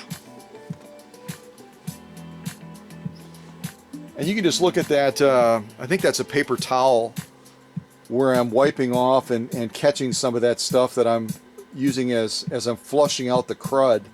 Just how filthy that thing is getting.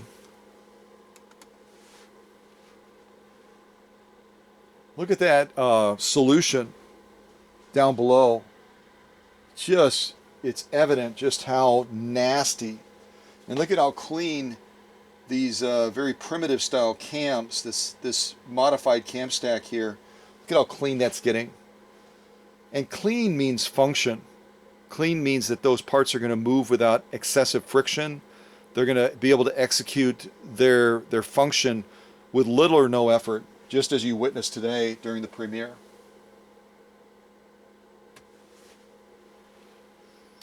And again, the dental tools are really a wonderful way to get into some of those difficult to reach areas and to break down that varnishing. Varnishing really gets to be almost like plaque on teeth.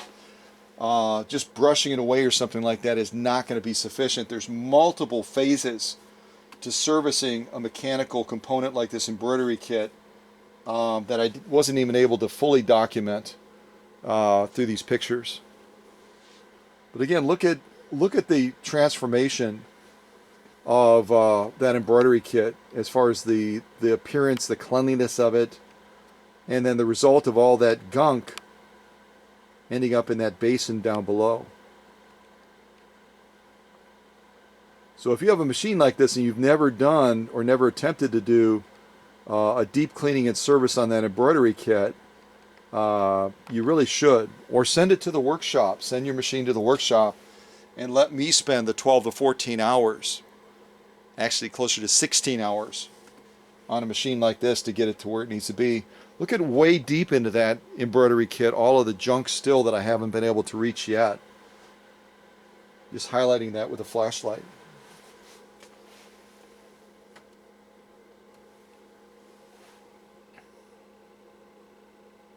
I don't know how I got this to play the last time continuously. It was kind of cool.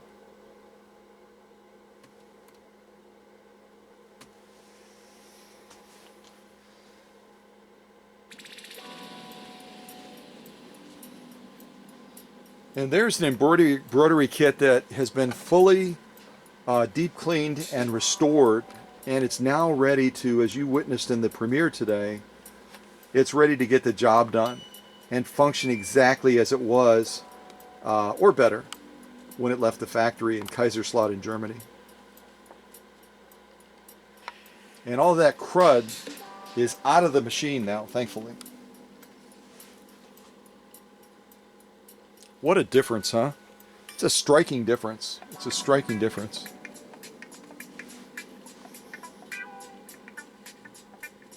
All that stuff has to come out.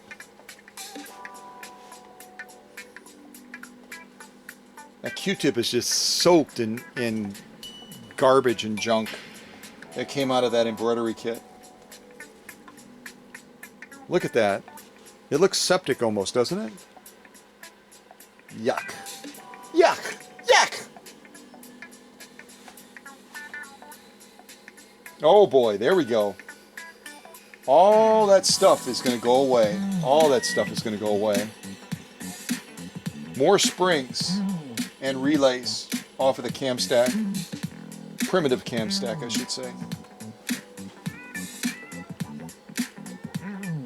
There's not a single space, even on the inside of the springs. That's an area that I clean as well, because those springs have to flex, and anything on them is going to restrict their movement and their function. Look at how much cleaner that is. It's just absolutely transformed.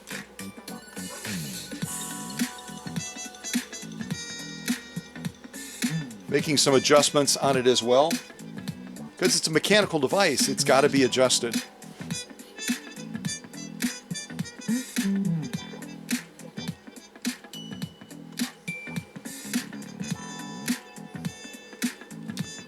More adjustments. And the adjustments always follow the cleaning. You don't want to make adjustments and then clean it, because all of that junk that you flush out of there that's been filling up spaces and restricting the movement of the mechanical components is going to be modified once it's cleaned.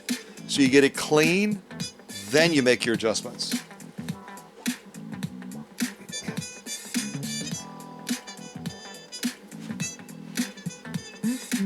Look at that. All that buildup and crud in there still.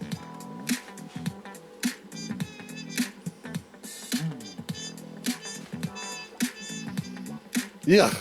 Ugh. Blah, blah.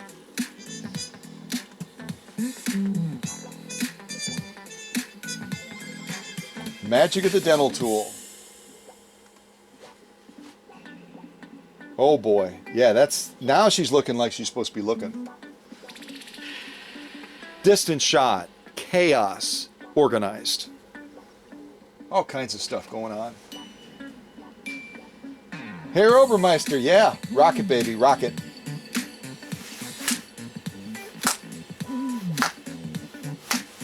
Nice job, Herr Obermeister. I also like how they put their branding on the back of the embroidery kit as well. Very, very classy. For a job well done, I'm offering Herr Obermeister an Oreo. Yeah. See if he takes it. Oh yeah, he did. Yeah, he did. He didn't just take it, he like attacked it.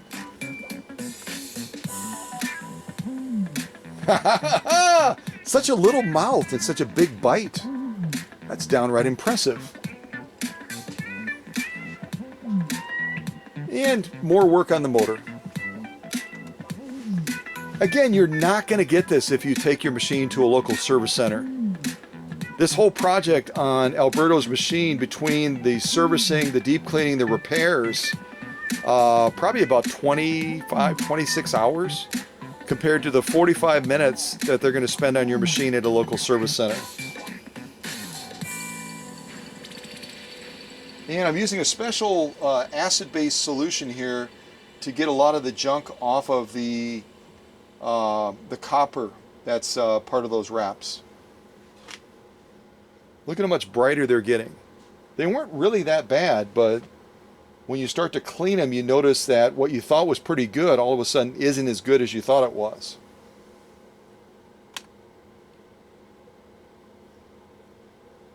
And there between our stators, our commutator is still filthy. You can see it right up here where I'm moving the cursor. And our wraps and our stacked lamentations, the whole motor assembly is starting to come together very, very nicely.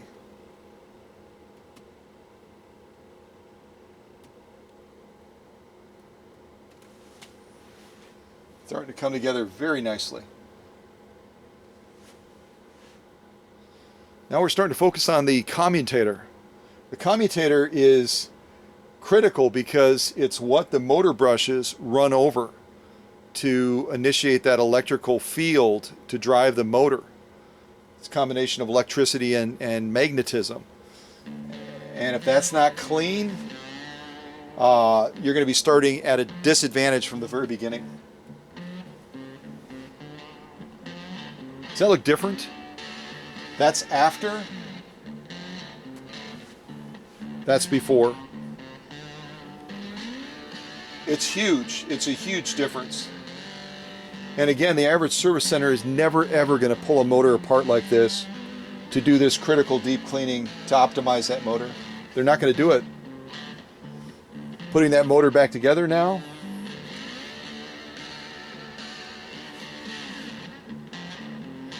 And when you put a motor back together like this, it's really tricky because the long rods that run through the entire length of the motor have to be balanced on both sides so that there's not excessive drag and torque on that main shaft output when the motor turns up. Otherwise, the motor is going to be working considerably harder than it needs to try to turn that motor over and to drive the machine.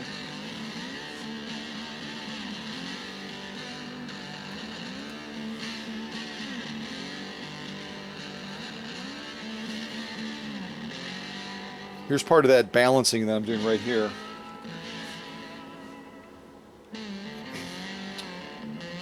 And now I'm doing an initial test of the motor after I've cleaned it, after I put it back together and optimized it. I'm testing motor strength by doing a bypass to the plug-in on this. Right now it's not running. And now it's powered up to full, and boy oh boy was there a difference. It was absolutely crazy how much more power output that motor was giving. And again, this is an aftermarket motor that is rated considerably below what the original motor would have been rated. But now after it's been optimized, it's ready to rock the world. special cleaning solution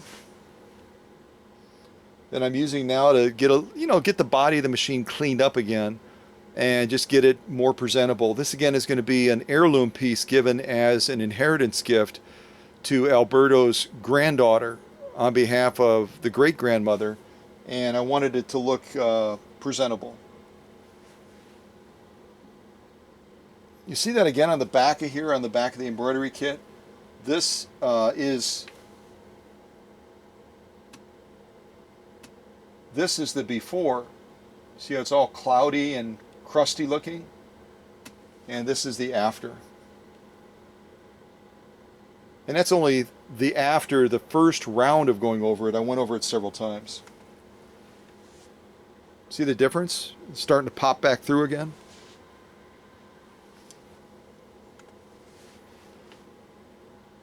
Huge difference. And I've said this before, every machine has a personality, and others watching this have told me the same thing. My machines all have different personalities.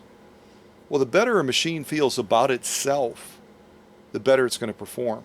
That's my firm belief. Should make that into a t-shirt. Now we're remounting that motor, getting it set up just properly so that it's not going to have a huge amount of slip issues. Still going to have some, but it's going to run much better. Inside of the balance wheel, just absolutely atrocious. And again, that's feeding directly into the main shaft, so anything at all holding that balance wheel back from spinning freely when it's under power, or spinning freely when you're winding a bobbin, as we did during this premiere today, is going to take away from what that machine can potentially do. Starting to get that all cleaned up. Focusing on the main shaft now, and also focused on the side of the bobbin winder. Look at all that junk and buildup on there. And there's a number of mechanical functions to that bobbin winder that have to be able to move freely.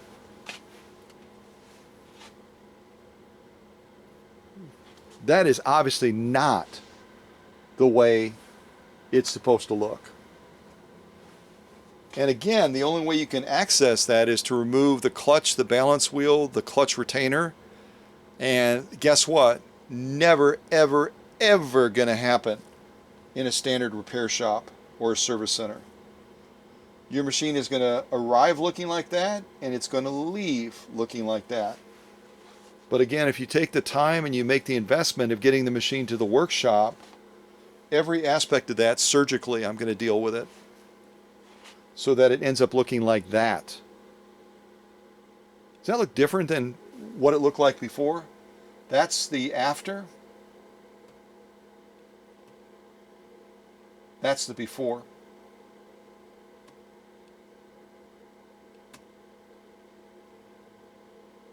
Night and day. Night and day. Now I'm working on the main shaft and getting that entire region of the machine cleaned up and optimized and adjusted. Focusing now on motor shaft output pulleys. Areas that oftentimes are neglected on machines. Herr Obermeister is into this. He loves to see things clean. I mean, he's a German. When I lived in Germany, every single morning I could set my watch by my neighbor going out to sweep the sidewalks. So Herr Obermeister is no different. When he sees something dirty, it bothers him a lot. When he sees it clean, his left foot starts tapping very rapidly. Fine-tuning, lubricating, critical lubrication points. Again, not every point on the machine should be lubricated. Some areas should be clean and clear of any lubrication. And these have little piston-style lubrication points where you have to kind of depress them to get that oil down into there for certain parts. I think we've gone full circle. Back to the motor again, looking at the back of the machine. Yeah, I'm pretty sure we've come full circle. Yep, we have. All right, so let me close this one, and we'll go to our final group of photos. So here, Herr Obermeister getting notes from people that I'm trying to close to respect their privacy on camera. Here, Harold Burmeister is watching me do some of the final touches on the embroidery kit. And some of these may be a little bit out of order. It's happened before. And there you can see he's, again, he loves things to be clean. So when he sees that dirt trapped on that cosmetic pad, it's like a victory dance for him.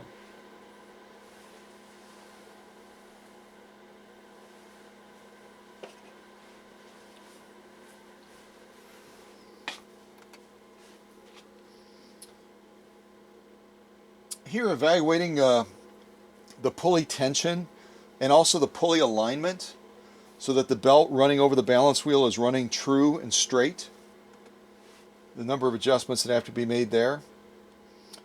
And again, just to point out in this shot, as you're looking at the balance wheel, I'm holding it there and I'm getting it into position. The balance wheel on the PFAFF 130 models is plastic. It's a hard molded plastic. It's not metal.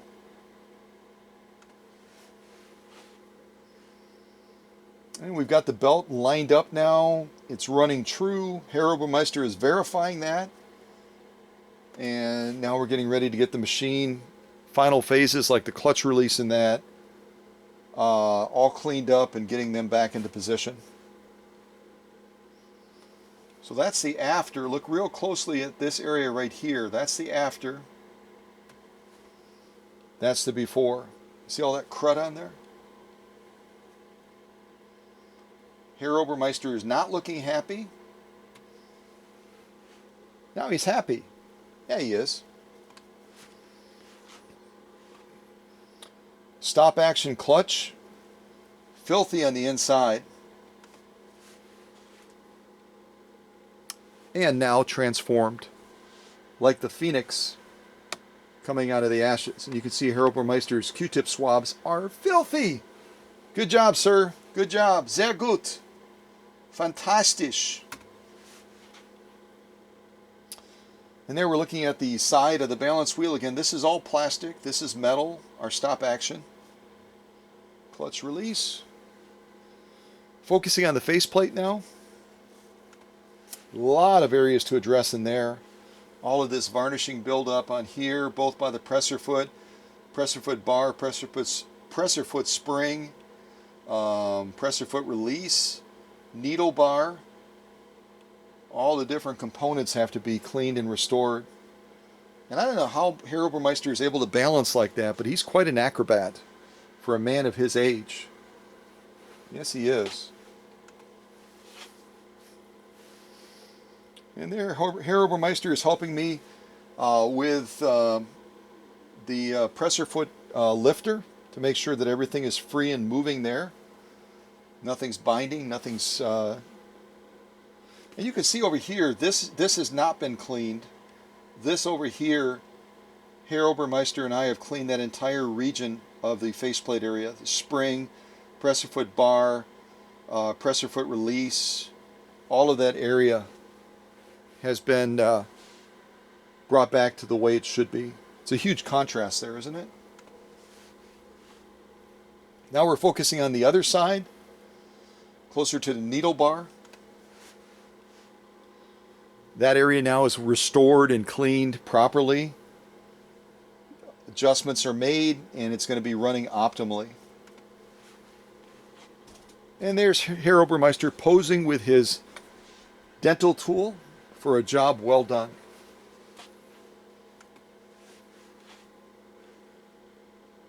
And look at this up here, up in this area. It's just night and day from where it started. It was varnishing, covered in varnish. It was filthy. It was gummed up. And now, after Harold Burmeister and my work, it's just spot on, exactly as it should be. And now we're focused at, what is that? Part of the upper tension, I believe. Focused on the upper tension. And we're going to be taking that apart and making sure that that is as it should be.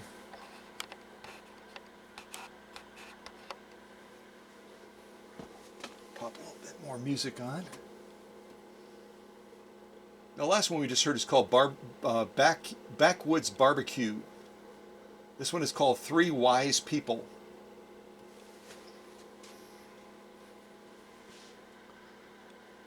Yeah, and there's so many parts and crevices and cracks in the upper tension that alone takes probably close to 2 hours to do properly.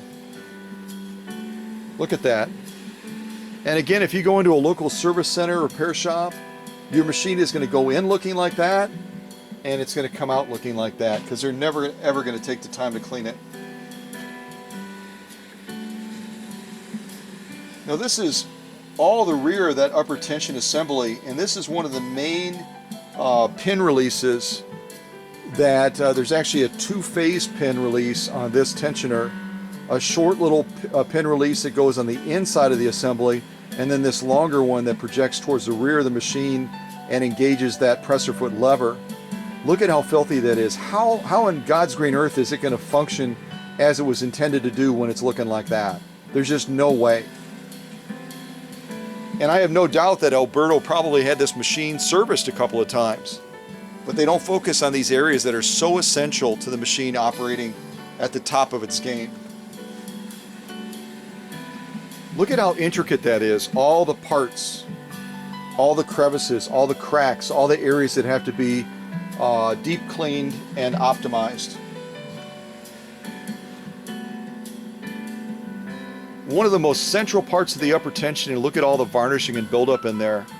It can't do its job. It can't work the way it was intended to work.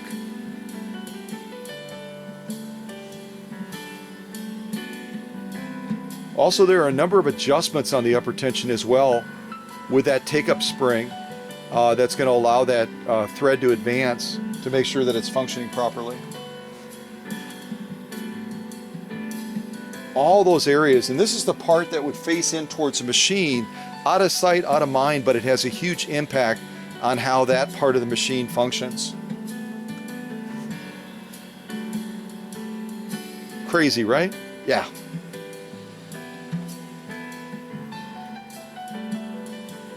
Sounds like a Charlie Brown song, doesn't it? Yeah, it does. This totally sounds like a Charlie Brown song. And when I'm working on these areas, some of these areas are teeny tiny, so I use my magnifiers so I don't miss anything, I don't leave anything behind. I love that song. That's totally like a Charlie Brown song. And here I've begun to put things back together, and Herr Obermeister is happy. His left foot is tapping. That upper tension is starting to come back into form. It's clean. The areas that need to be lubricated are lubricated. The areas that need to be devoid of any lubrication are dry and clean. And he is a very happy camper. These are the tension discs, again, out of sight, out of mind. The average person is not going to even think about them, but they can cause a lot of trouble. They can cause thread breaking, they can cause skip stitches, they can cause all kinds of problems for you. So that's another area that I focus on as well, all the way into the guts of the upper tension, including the discs. And there's a happy Herr Obermeister again, because you can see that those dirty discs are now clean and they're going to function as they were intended to do. Now here's the two pins I was talking about. The shorter pin that is an internal pin in the upper tension assembly. This one extends out the rear of the upper tension and it connects with that presser foot lever. So these two have to work in concert, but they have to move within a limited space inside of that upper tension, which means they have to be absolutely clean and they have to be lubricated in order to function properly. Now that's the before. That's a Herr Obermeister right there with a concerned look on his face. He's not happy. His left foot is not tapping. It's starting to tap. It's starting to tap. Yeah, it is. Progress. Oh yeah, progress. Oh yeah. He is so excited he just picked up that pin release and he's holding it in his fist almost like a baton. Almost like a baton. He's like, yeah, yeah, baby. I don't know what my thumb is doing. Maybe I'm shaking his hand. I think I'm shaking his hand. Pretty sure. Look at the contrast here. Clean, clean, dirty, right in the middle.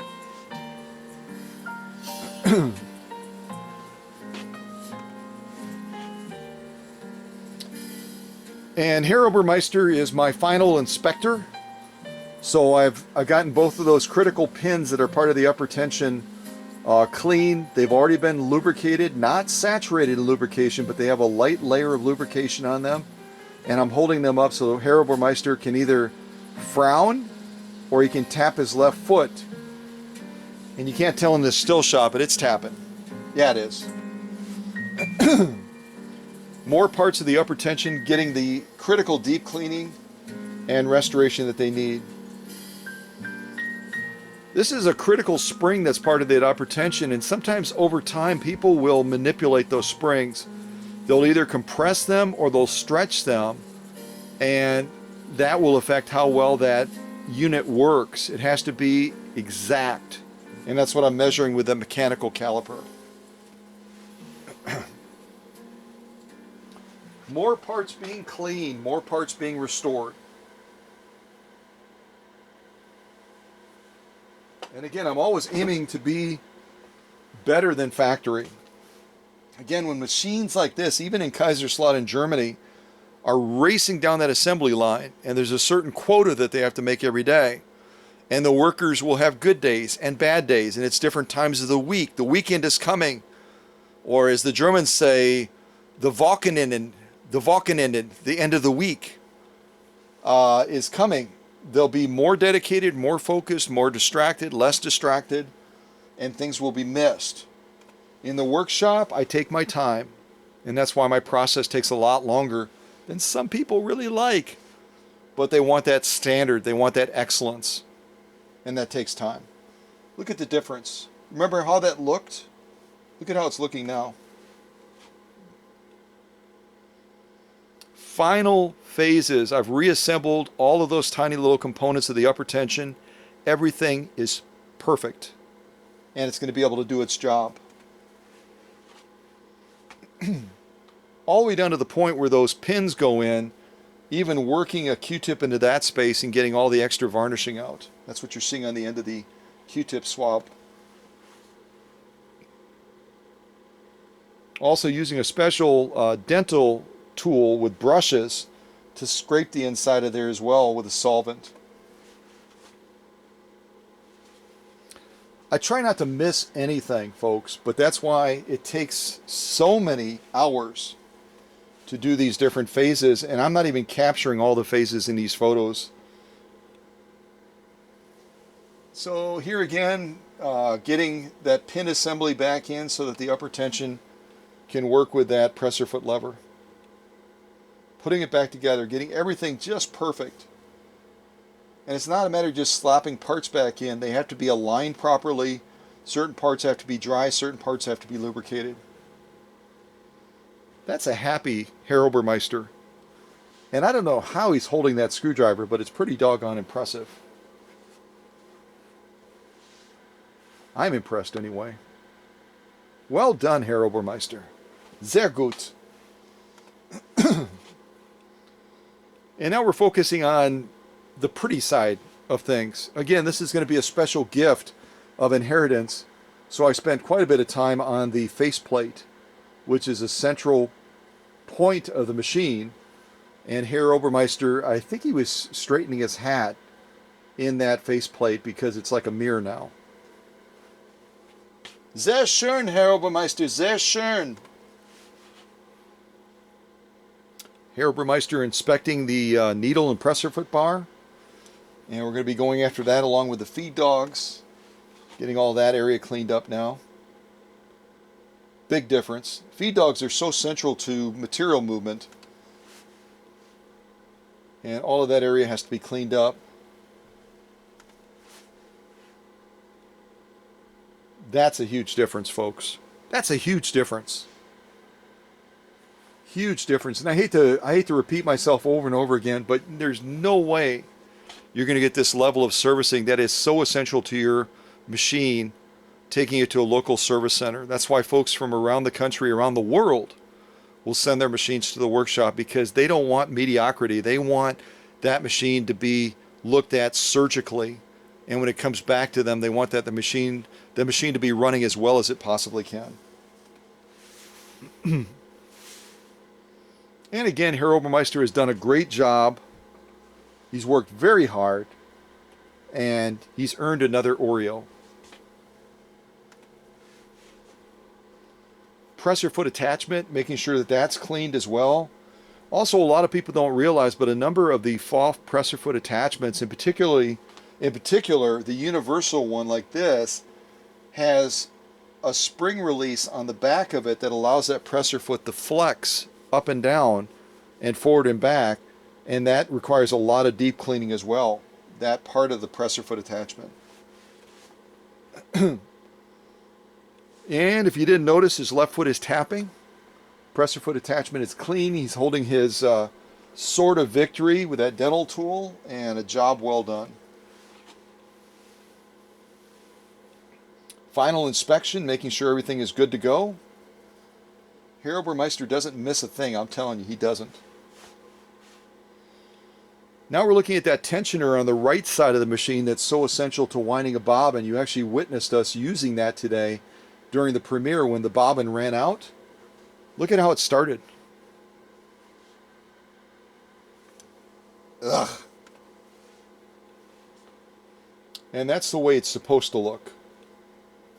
Again, before,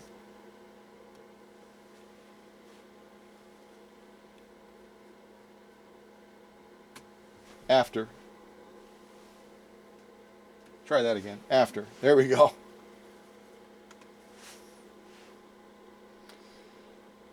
And whenever a machine comes in, even if the customer says, I just wound that bobbin,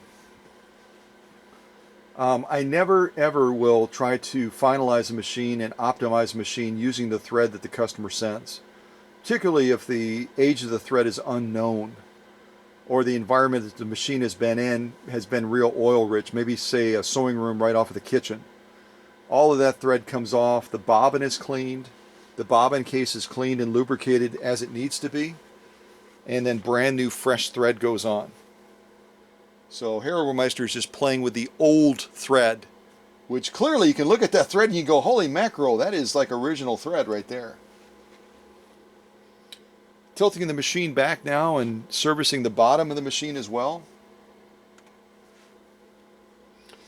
Again, in this shot right here, that front pedestal foot you can see right there is the one that I had to go through a very detailed process of repairing and getting it back into position so it's safe and secure and going to support this very heavy machine, and also give Alberto's granddaughter a solid platform to sew with so that it's not going to be a tilty machine.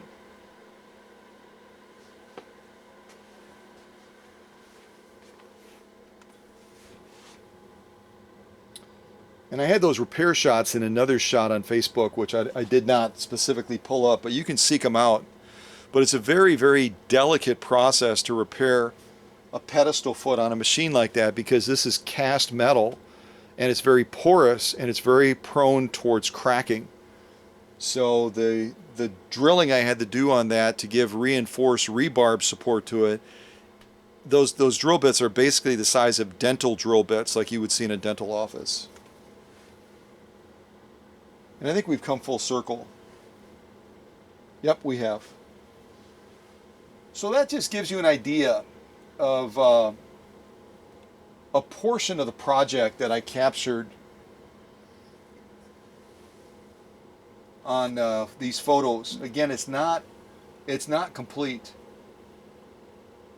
There's so many other phases that I didn't specifically capture in these photos.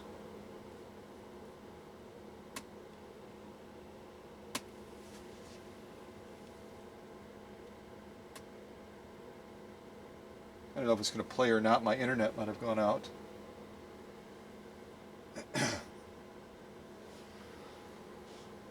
But at any rate, let's just say it was a very, very, very comprehensive project. But knowing what the purpose of this machine is, it was a labor of love. I really enjoyed doing the different things for this machine that had to be done. And now I have to painstakingly go through the process of packing and protecting this treasure of a machine that's going to be an heirloom inheritance gift, so that unlike when it arrived at the workshop last year, arrived damaged and broken, it's going to arrive safely down in Dallas, Texas. So with that, I'm going to ring the bell. With a little bit of music, of course. You know me, my music. Me and my music.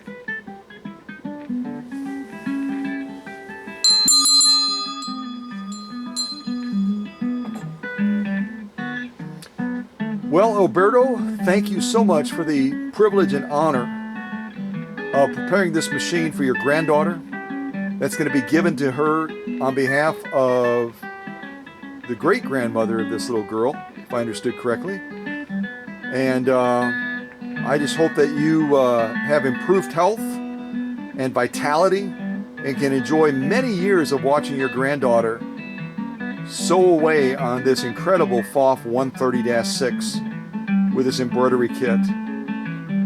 And God bless you, my friend, down there in Dallas, Texas. And thank you again for the privilege of servicing this machine. Take care, everybody. God bless.